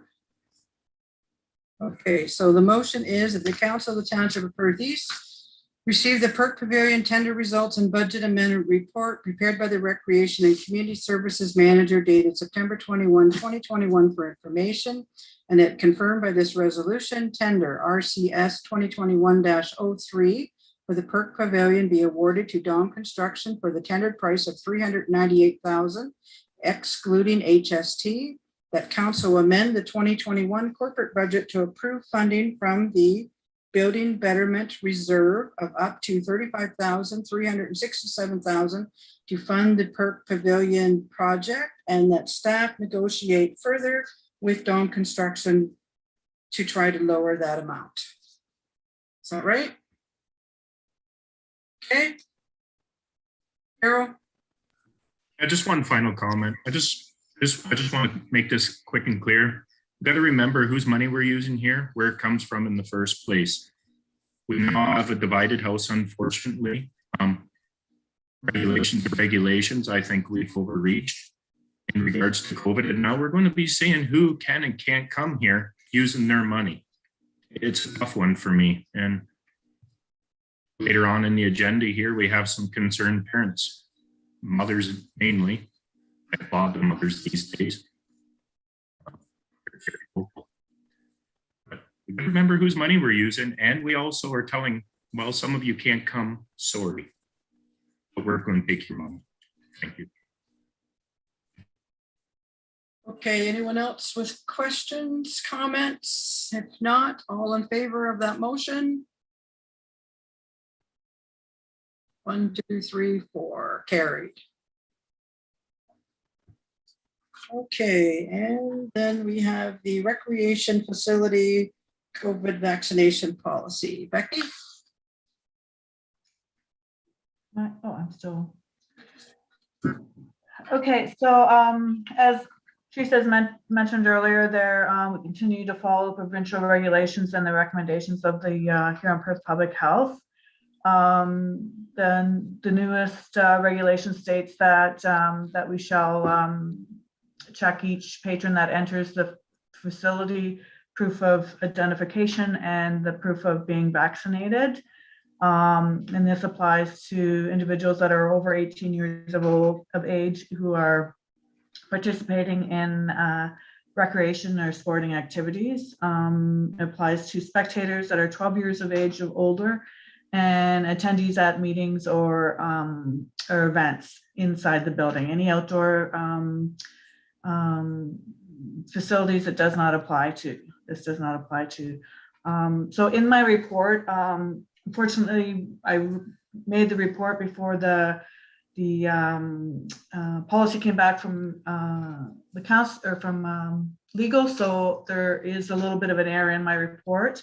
I had added on that patrons and contracts, that all patrons and contractors would also have to prove vaccination.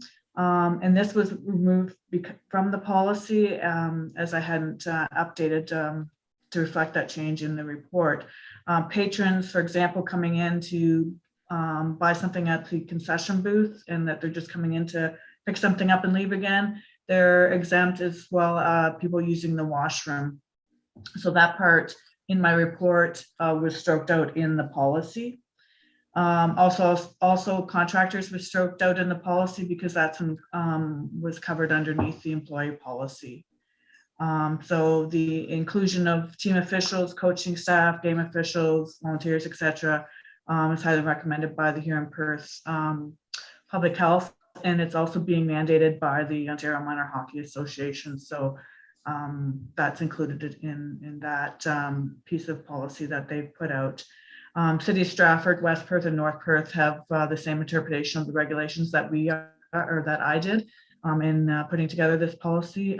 So we will all be the same, which is a good thing, especially since our minor hockey system shares both in Perth East and North Perth arenas, so that when they go to both arenas, we're all on the same page. If there's any questions, I'll try to answer. Any questions, Jeremy? Yeah, Becky, you went through that pretty quick about what's changed on this report that came out, and I am trying to find these spots that you just referenced, and I cannot find a spot on here about contractors and patrons that are buying something for retail and such. Can you point that out to me, what number that's under? So it's not included in there, so it's not listed. So it's not in the report, or it's not in the policy, because they're not exempt. They are exempt. They are not exempt. They are exempt. So if you're coming in to use the washroom, you can use the washroom. Okay. Our policy that we have here is a lot more complex than some of the other policies I've seen around. Like a one-page guidance document released from the other municipalities around us. And yeah, which I have that as well.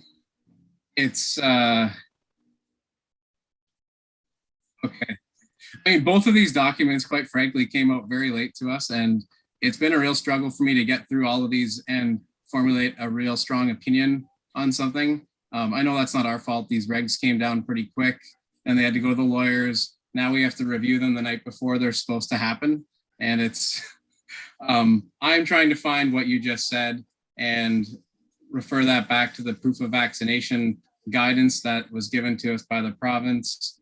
And Okay, thank you. It's just become more complex than I think it had to be. And with getting it very last minute, I've been struggling with this document for the last couple of days, or the last 24 hours, I guess. So if you go by the regulation, basically anybody that's coming into the facility has to show proof of vaccination along with their ID, or show medical exemption, unless you're coming in to use the washroom. That's specific to the regulation, but not the guidance document. Right, the guidance. Yes, we're going by the regulation. Right, and the guidance document has quite a few other exemptions. Well, if you're coming in for retail, which would be the concession booth, I guess. You're coming in to buy tickets. We don't sell tickets. There's a few things there in the guidance document that doesn't apply to us anyways, so. Right, I'm mostly curious about the exemption for volunteers, which would include coaches and officials. It's included in the guidance document, not in our policy and not in any of our neighbors' policies, but to me, those are really important exemptions. So right now we'd be asking any volunteers. So if I think of Shakespeare, we have the Optimist Club there. Yes. And any volunteer that's wanting to participate there, if they are not vaccinated, cannot. Correct.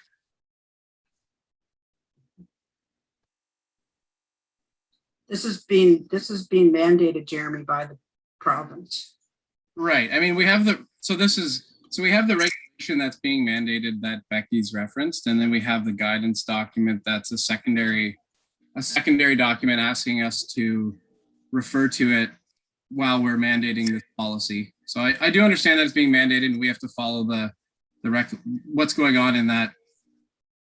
What is it, 654/21, I think. But we've also got this other document, and the guidance document, and I feel like, we've just approved our staff having 2 COVID tests a week to participate and be able to work for the municipality. So I recognize the HPPH is asking for coaches, volunteers, officials, everyone to be vaxxed, and we've incorporated that into our policy. The guidance document doesn't say that. And we're losing volunteers all the time. I'm getting a little bit concerned, like Daryl said, about the volunteers. And, they're important to us now, but they're going to be important to us next year and the year after too. And to lose 20-25% of them, whatever the number is, that's pretty concerning to me.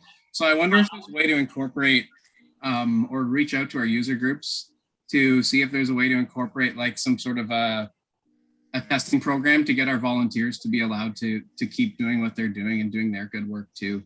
And I do realize that this is mandated by the province, but they have given us that little bit of leeway when it comes to volunteers, workers, game officials, etc.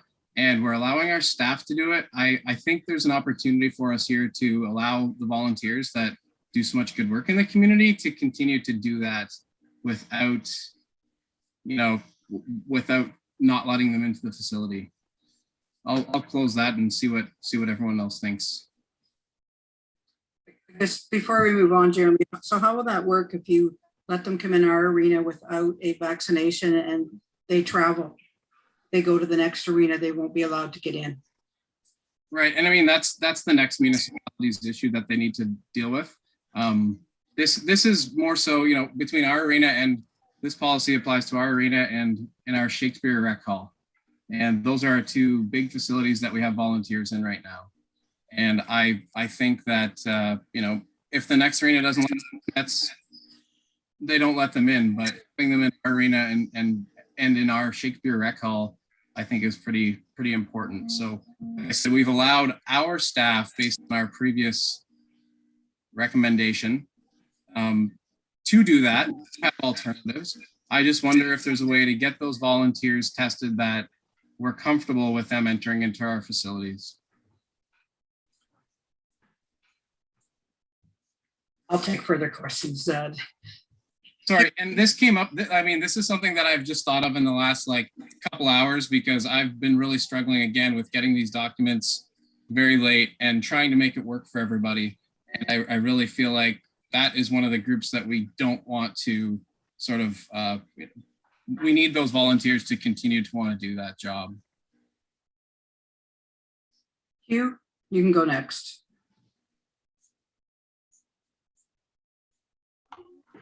Believe it or not, I do understand how Becky and Theresa, all the work they had to do, because this started about 2 weeks ago. They worked very, very hard. They came up with some ideas, and we had a meeting. And that afternoon, the province sent out 2 emails, which pretty well scrapped all the work that they had done.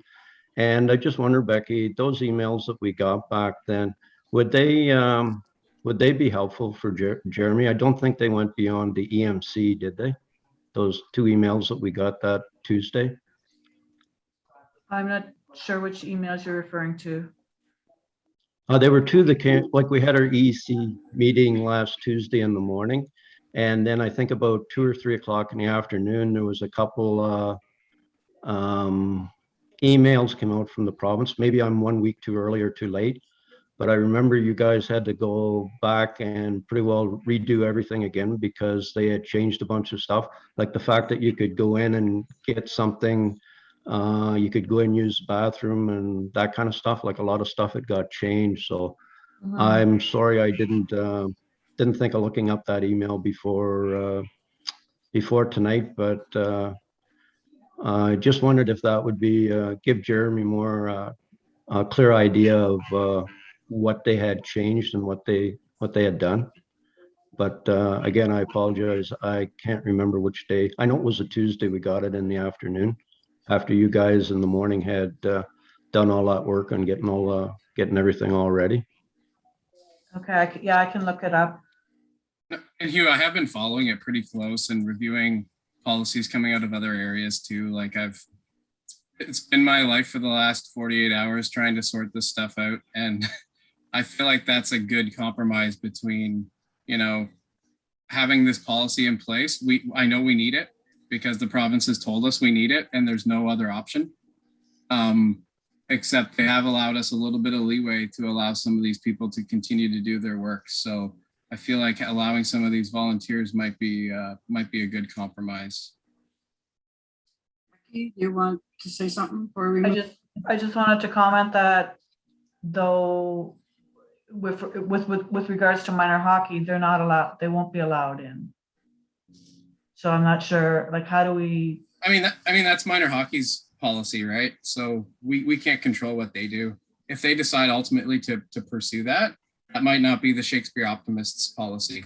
That might be, you know, if minor hockey continues on that path, then they do. But if the Shakespeare Optimists or the Optimist Club International doesn't have that policy, maybe we can still let them continue to volunteer. Okay, Jerry. So just a point of clarification there, Councillor Matheson. You're saying that we should be allowing our volunteers to, as an exemption, do 2 rapid tests, 2 tests a week, or to show a medical exemption? And is that what you're asking? I'm suggesting that they could show, yes, we could work with those community groups to determine whether or not that was something that they'd be willing to do to continue to do their work. Yes, that's pretty much exactly what I'm asking, Jerry. Yes. Okay, thanks. Well, I have the fear opposite. If we're almost at 77% of Perth here in Perth that has double dose. We're going to have 20 volunteers come into work. 2 of them may not be vaccinated or double vaxxed, and we're going to have 80% of the other ones that are double vaxxed may not want to come in. They might not want to come work with them. So if that's the way that it turns out, then that community group or that user group, that volunteer group will decide that, right? And again, with Becky's reports, you had said that West Perth, Stratford, this is basically what they've got approved or getting approved. It may not pass, I'm sure it will pass. That game official volunteers, we're going to have officials going to one center that, well, I got to show a double, you know, sure, that's great. And then you're going to come to Melbourne or Perth East and Perk, and you don't have to. I think the way this policy is written is excellent. I think we need to move forward and and pass this one. And to be clear, I'm speaking more towards volunteers, Jerry, not necessarily officials, but I mean, that's all in the same group. You got volunteer officials aren't necessarily volunteers. They are being paid, but you've got coaches and volunteers that could be picked up by this sort of thing. Becky, do you have something to add before we move on? I guess I'm not sure how you're going to control that, because the minute you come in as a volunteer, for instance, you're taking money at the gate, you're a volunteer. And then as soon as you're done that, you're now a spectator. You're no longer a volunteer because you're now watching the game. So now you've changed your roles from being a volunteer, not to being a volunteer. And we're going to have 20 people in a group volunteering. How do we manage that? How do we, I'm just not sure how that's going to be. I mean, we work closely with those community groups, and we do have people that are using the ice that would, and bear with me here, because this, like I said, this came out last night and I've been thinking about it for the last 24 hours, and I just thought of this in the last couple hours here. But, you know, working with those community groups, and it's not a lot different than renting the ice and having to vacate the dressing rooms within 15 minutes. You know, your volunteer activity is finished. For a 12 to 18-year-old, we're suggesting that if they're not there for, or the province is telling us, if they're not there for that specific event, they need to leave. So their event's over, they can't continue to spectate, they need to leave. And that's what the province is telling us. So I think there's some parallels there. Okay, we're going to move on. Darryl, you have your hand up. Yeah, I do. Yeah. Everybody's heads here getting washed with all these regulations. Again, I've said it a million times. I grew up in the independent meat business, so this stuff, I've watched my father and family deal with similar issues around food and house safety and revolving doors and goalposts that continuously move to everybody's gone and out of business. You're done. It's over. It never ends. Here we are again. Like, I just shake my head. Again, it says right in these, unless you can prove under human rights code. Well, the human rights code does tie in with the labor code, and they're mandating this, but they're in violation of the Charter of Rights and the Bill of Rights. And the courts aren't hearing none of this. There's basically been nobody charged under the reopening act. I know people who've been endless times to court. I know one person with 25 charges. They won't hear them. They get out. They don't want it exposed. Guys, this has got to end. We can't stay on top of this. We can't have Becky trying. She's going to blow her head. She's going to melt down. This ain't fair to staff. Because we already know that they're saying that, oh, there's potential boosters coming. They have control of us. The next booster, then this booster, then that booster. I'm not vaccinated, and I tell everybody. Because I know I'm not alone, and I don't have to. I'm a Canadian. I shake my head at all this. How are we going to cipher through this? How can we do this to staff? We have snowplow season coming up. We barely have enough people at a good time, and now we got to do all this and just juggling people's brains. It's a lot, guys. It's a lot. I'm sorry. Andrew, you want to weigh in? Let's have a question of the report, if I could, please. So, fully vaccinated, and just it's about the definition on the cover on the first page. So, fully vaccinated, has there been any determination what that is? And I don't want to dive into this too much because, you know, we're not doctors. We're just trying to piece together what's being handled to us. But it says after a completed series of accepted COVID vaccines. So I know the other policy covers boosters. It says it once. Does that cover that? Because obviously boosters will be part of the regimen. So does a completed series of accepted vaccine, is that word series include booster, would we say? Would that be reasonable to assume, or is that covered by other policy? My understanding right now is that you're required to be fully vaccinated. So that would be your 2 shots, unless it's a 1-shot thing. Your booster is a bonus. Yeah, no, I know there's like a 5-month tag on that for the. So, yeah. So when, oh, go ahead. Sorry, I was just going to say the process then. So when the individual would come in, they would have to show. I don't have mine here. their proof of vaccination that you can download off the Ontario's website. That would show. Yellow written in crayon anymore? Pardon? Yellow cards written in crayon anymore? So yeah, you download it from the website okay. with that on, and it has that. And then eventually somehow they're creating this QR code, then that you can just use that rather than carrying the piece of paper around with you. So that's what we're looking for. So if So it's 2 shots right now. This covers 2 shots. So perfect. And just the sports recreation facilities. I'm assuming, and just because I want to be clear in case somebody asks, Shakespeare Athletic Association Field House is the booth, is the food booth. the food booth? No, because you're not indoors there at the food booth. Well, I mean, inside, workers inside and volunteers inside. I'm just want to clarify Shakespeare Athletic Association Field House. What building is that on the complex? Yeah, so it would be, if it's an indoor building, if all the curtains are down, then it's considered an indoor building, Okay. indoor facility. And just one real quick one, and I don't know, it's a perk, it'll be easy to police this, I guess, but how will you do that down in Shakespeare complex? What would that look like? Shakespeare, yeah. So I've been talking with Bob Coleman down there. We're trying to come up with a solution for that. And one of the options is the same way we will do it here, is with security staff, is hiring security staff and using the COVID funding that we have to pay for that then. So that might be not happening initially right tomorrow, because it just might not happen tomorrow. So, but that's kind of the plan. Bob and I still have to clarify all that those details yet. Thank you. Okay, Amanda, you had some questions?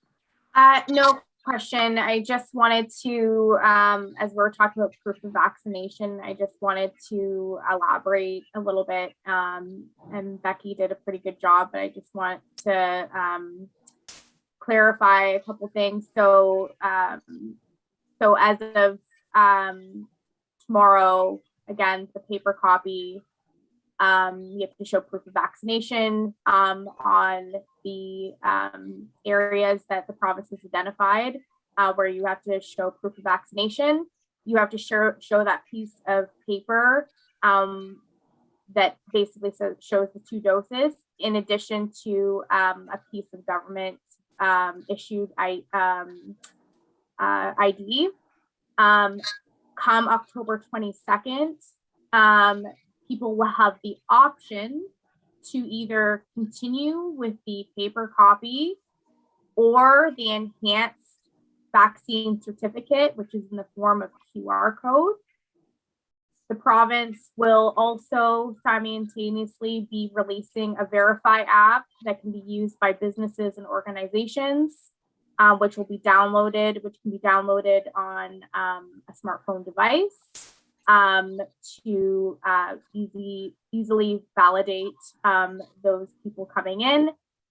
For the enhanced vaccine QR code, you also have to show government issued ID as well. So just wanted to elaborate on that from what I understand.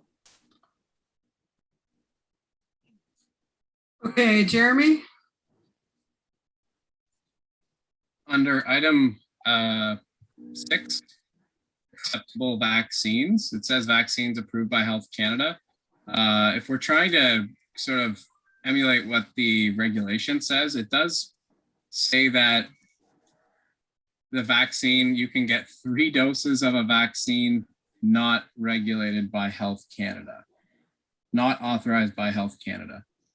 So I don't know if we need to, because this is a provincial mandate and we have to put something in place, does that need to be correct when we move forward?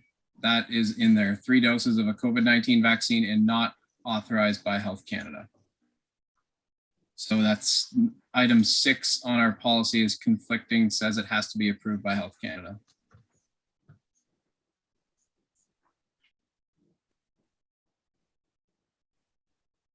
Yeah, I guess. Yes, I guess 3 doses of COVID vaccine not authorized by Health Canada. So yeah, that would have to be amended. Okay, Daryl, you had a question, another question?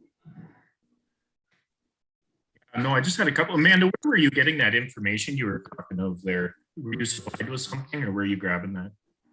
So this was announced the other week on podium with Dr. Moore, Christine Elliott, and Minister Rashid, where the government announced the rollout of the vaccine certificate program.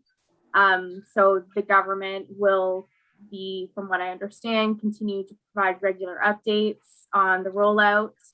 And so that was announced on the podium just the other week. And it is covered in the news to some degree in terms of the various stages, in terms of proof of vaccination and the options that people have between now and October 22nd, meaning that the QR code, the enhanced vaccine certificate, is an option, but the paper version will remain valid for people to use as for those locations that the government has identified where you have to show proof of vaccination. Okay, I was just wondering. Yeah, okay, interesting. No, that's interesting times. I stay steadfast that this is all illegal and one day it's going to come out. I don't see this changing, guys. I'm sorry. Thank you. Okay, so we do have a motion. Let's go see where that goes. That the Council of the Township of Perth East received the Recreation Facility Vaccination Policy Report prepared by the Recreation and Community Services Manager dated September 21, 2021 for information, and that Council adopt the Recreation Facility Vaccination Policy as presented. Do I have a mover and a seconder? Moved by Amanda. Second by Jerry. All those in. Sorry, can I move an amendment to that? Yes. And that we investigate the idea that I have about volunteers getting COVID tested. We reach out to those volunteer groups and see what they would say about doing something like that. So which volunteer groups are you? So I would say minor hockey and the Optimist Club in Shakespeare for sure. Anybody who's volunteering at those organizations. We've got the figure skating club as well in Milverton too. Again, we're allowing our staff to do this, and I don't think it's out of the realm of possibility that we could have these volunteers to continue to work for us if we have something like this in place. I'm not understanding how you think the volunteers can get into the arena when it's mandated by the province that they all show double vaccination or they don't get in. I'm not understanding how. Right, the guidance document that we received gave an exemption for volunteers. In the guidance document that was circulated, that's where this is coming from. Okay, so your amendment again is, can you say it again, Jeremy? Did staff get that? Yeah, we're moving this, and then we're reaching out to the volunteer groups associated with these buildings to see if they're interested in sort of like a double testing type of program to get them in the facility. Okay. With staff right now, like So what our policy with staff says. Let's move by Jeremy. Do we have a seconder for the amendment? Seconded by Andrew. Okay. So, Daryl? I would like to record a vote here. Okay.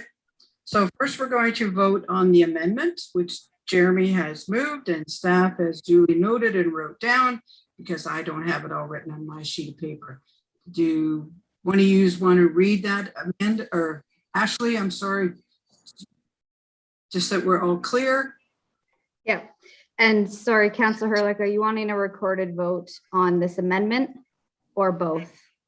Or the entire motion at the end? The entire motion at the end. Okay. So Jeremy's amendment is for direction to staff to consult with the volunteer groups to see if there's an interest in the double testing program, which is similar to the staff policy. Okay. Is that right? With You want to go Councillor through Matheson? the names? Ashley, please. Yes. So sorry, Daryl just wants this at the last motion, the combined one. So there's no recorded vote for this amendment. Okay, my If I understood apologies. him correctly. Okay, so we're going to first then a vote on the amendment. All those in favor of the amendment? Opposed? 1, 2, 3. So the motion was lost because Darrow did not vote, and therefore when you don't vote, it's automatically a no. So the amendment is defeated. Okay, so then we're going to go back to the original motion of that we accept the policy as presented. That was moved by Amanda, second by Jerry, and Darrow has requested a recorded vote. So Ashley, I will let you. Andrew, one quick comment here. People, go ahead. Quick, sorry. I'm hearing an echo now. So just in case anybody's watching, from my last statement on the previous policy, the vaccination policy, I'll be voting in favor of this one because it doesn't include the termination policy. And to be clear, sorry, it's not quite as presented because I think Becky was going to add in that one about the three vaccines non-approved. Is that right, Becky? Yeah, it's in the regulation anyway, so Yeah. it doesn't matter if Okay. it's in the policy. Thanks. Okay, thanks, Jeremy. All right, Ashley, take her away. Okay, so Councillor Hurlick, Nay. Councillor McAlpine. Yay. Sorry, was that yay or nay? Yay. Yay. Yay. Councillor Smith, Yay. Councillor Matheson, Yay. Councillor Broadhagen, Yay. Deputy Mayor McDermott, Nay. and Mayor Agates.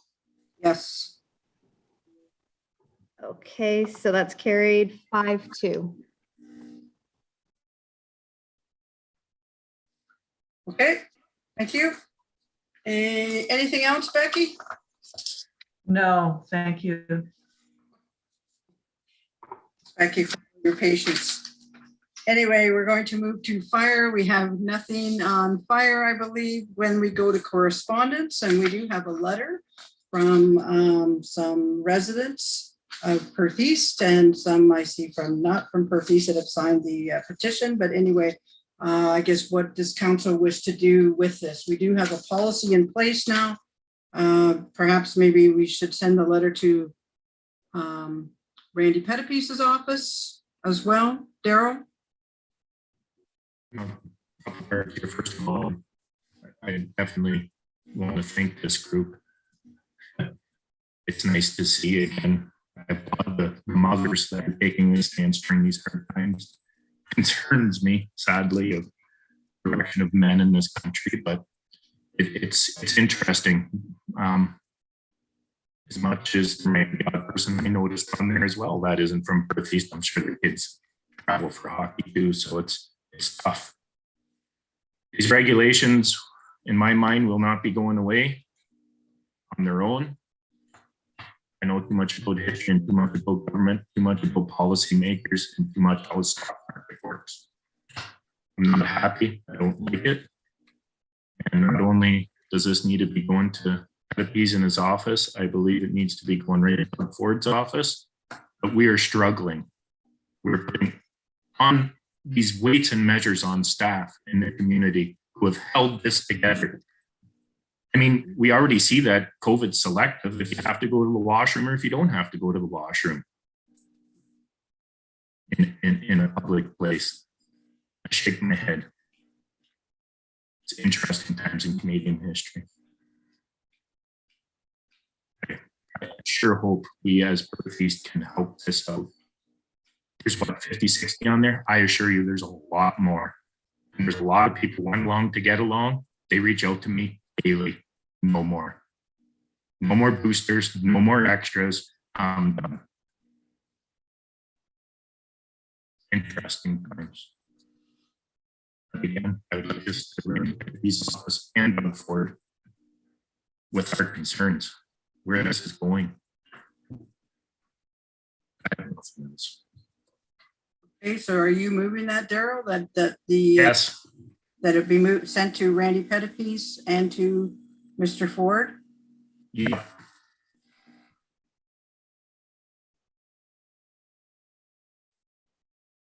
Okay, so the Council of the Township of Perth East received the correspondence from Amy McIntosh and Stacy Grunestage received September 15, 2021 regarding Perth East proof of vaccination questions for information, and it be forwarded on to Randy Pettipies and Mr. Ford's office. Is that what you wish for it to say, Daryl? Okay, do we have a seconder? Jeremy? Daryl, do you want us to send them a reply? Well, this is what Daryl's motion is first. If someone wants to amend it or change it, but I know Andrew had his hand up. Let's go there first. Receive for information, respond, send the policy to the petitioners, and they're welcome to come back with any questions. I wish you would have done a delegation. Sorry, I know that's not the motion. So receive for information, send the finalized policies to the petitioners, and then off to the government. So are you amending? You want to make an amendment? Yes, yes, please. Okay, so amendment policy sent, and that's moved by Andrew. Do we have a seconder for that? Carol, you want to second that? Okay, any more questions or comments?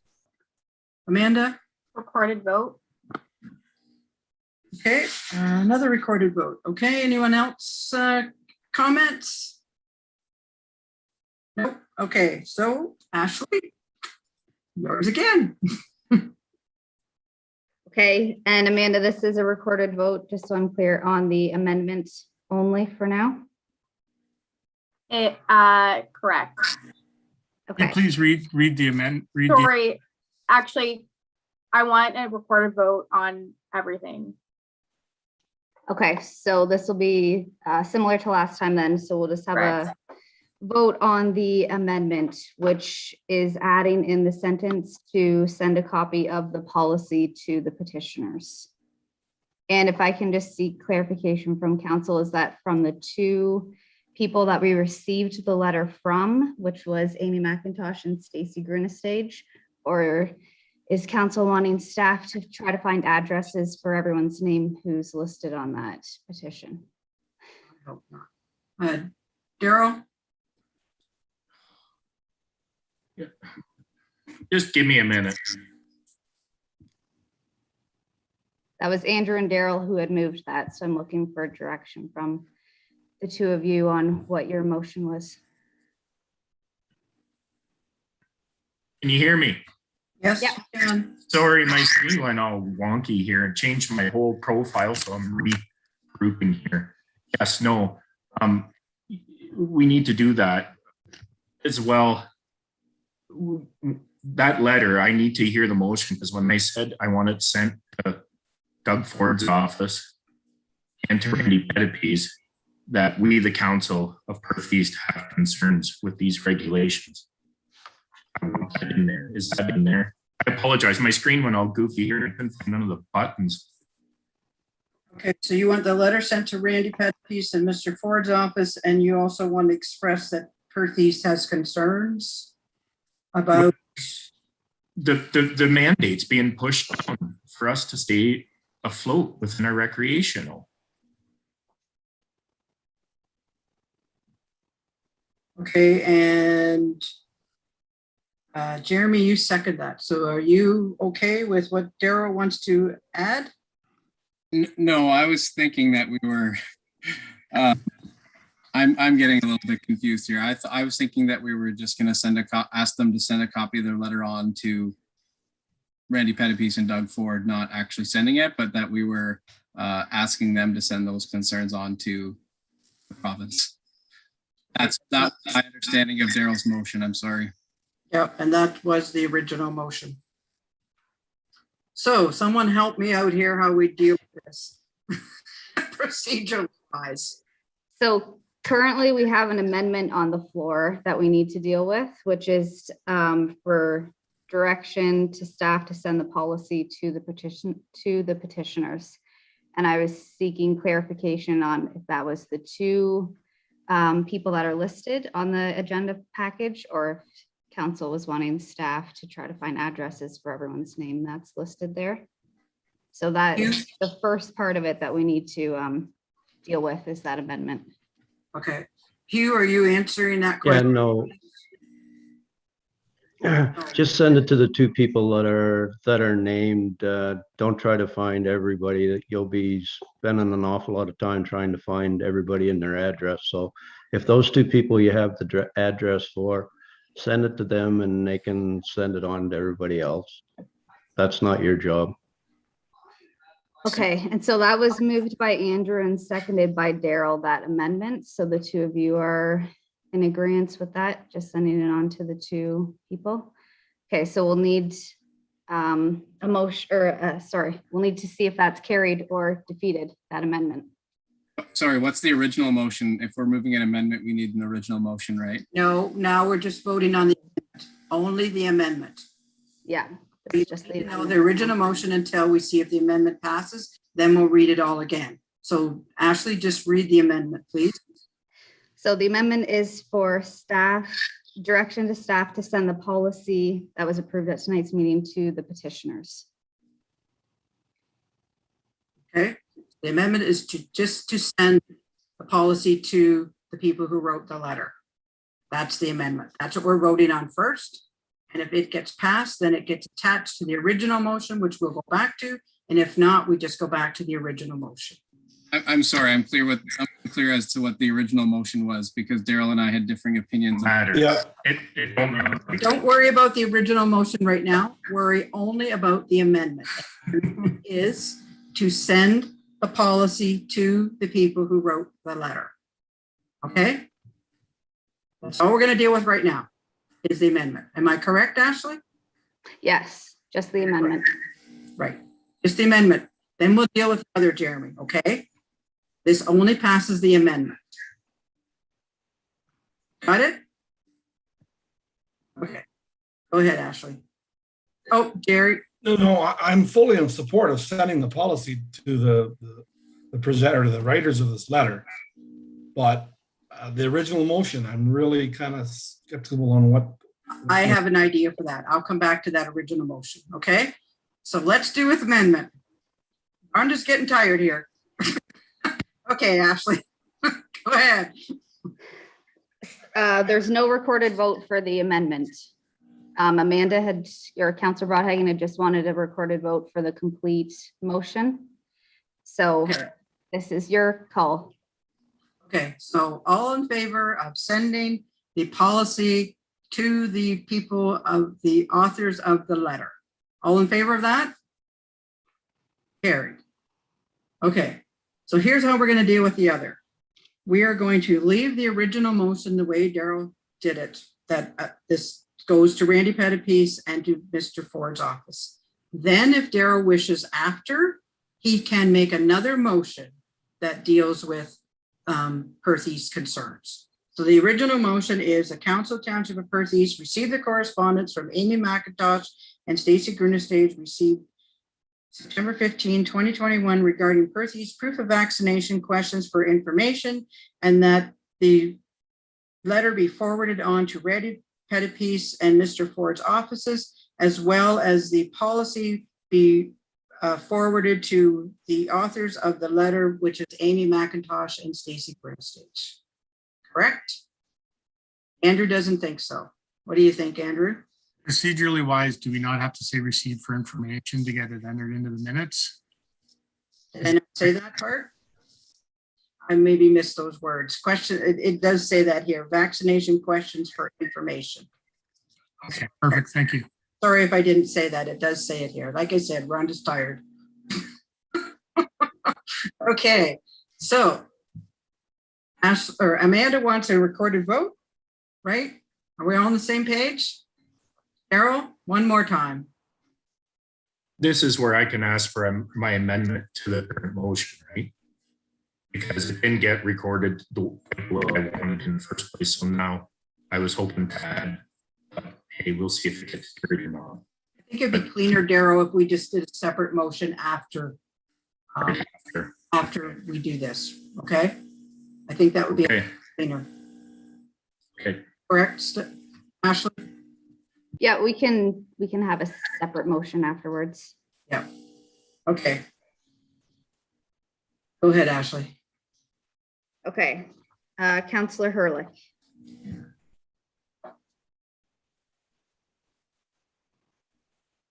Yay. Counselor McAlpine, Yay. Counselor Smith. Nay. Sorry, was that a yay or nay? That was a nay. Nay. Counselor Matheson, Yay. Counselor Broadhagen, Nay. Deputy Mayor McDermott, Yay. and Mayor Agates. Yes. Okay, so that is carried 5-2. Okay. So now, Darrow, if you wish to make another motion, you can do that now.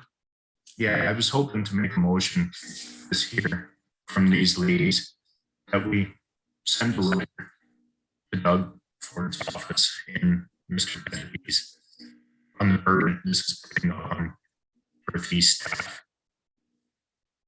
All these regulations in question, it's just the entire policy. Like I can tell you tonight, people are burnt out. We're going to start losing staff here, folks, more than we already are. We're already behind. It's well known that the municipality world is in tough shape for staff. We're just unequal weights and measures. Biblically, it's disgusting. It's putting all that on one that one can't hold themselves. It's a lot, guys. I would love to see this, that we take a bit of a stance here that this is tough. It's tough on our staff. It's tough on our community. So I'm hoping I'll make a motion and we send a letter to Doug Ford's office and random entities that we, the Council of Perth, have concerns with these COVID policies. And it's conflicting and this looseness, that's where I'm at. Thank you. Okay, do we have a seconder for that?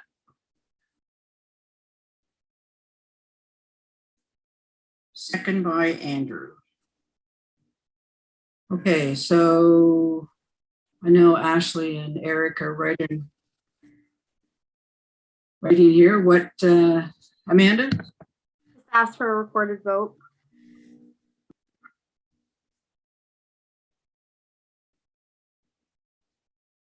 Okay, we'll just give Ashley a second here to get it all on paper, and then I'll have her read it back.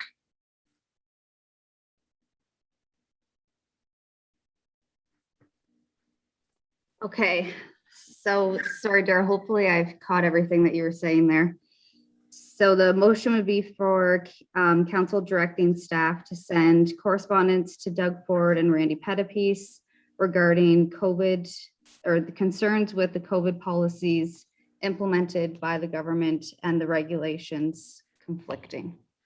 And also being a burden on Perth East staff, the policies.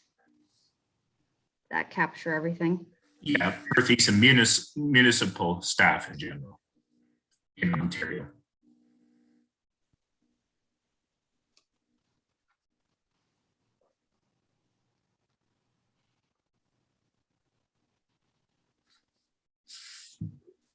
Okay, Okay. clear?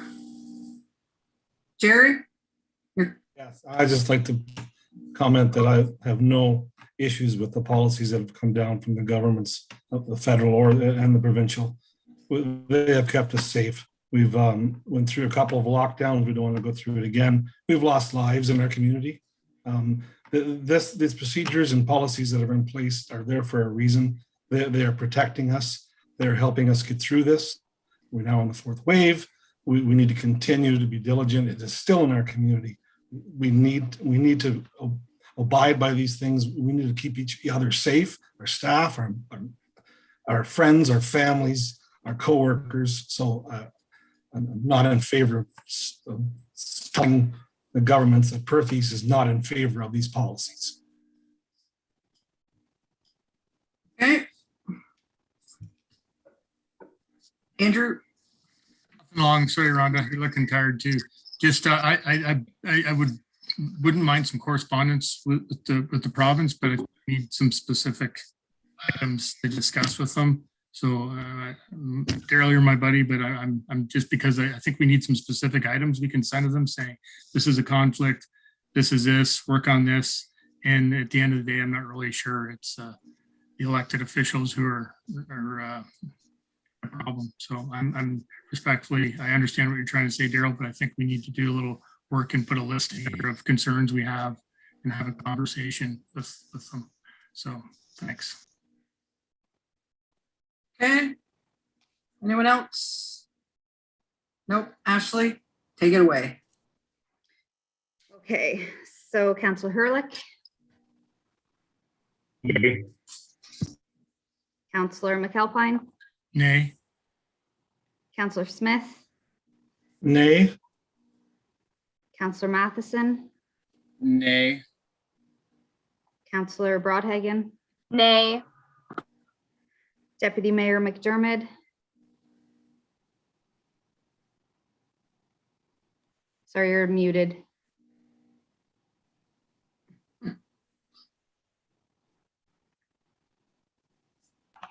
Nay. And Mayor Agates. No. So that is defeated 6-1.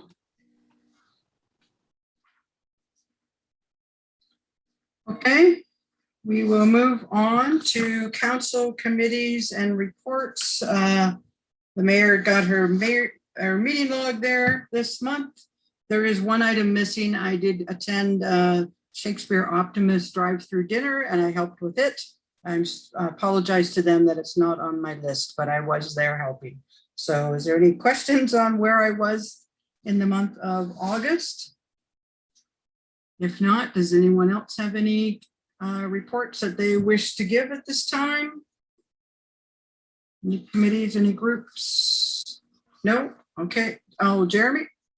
I missed the last council meeting, but maybe Councillor Smith commented on the Moonlight Madness, or maybe we've discussed that already, the winners of the Pillars of the Community that we presented that evening. You already did? Okay, great, thank you. Okay, anyone else have anything they wish to bring forward at this time? If not, then we need a motion to accept my meeting log. Moved by Hugh. Second by Jerry. All in favor?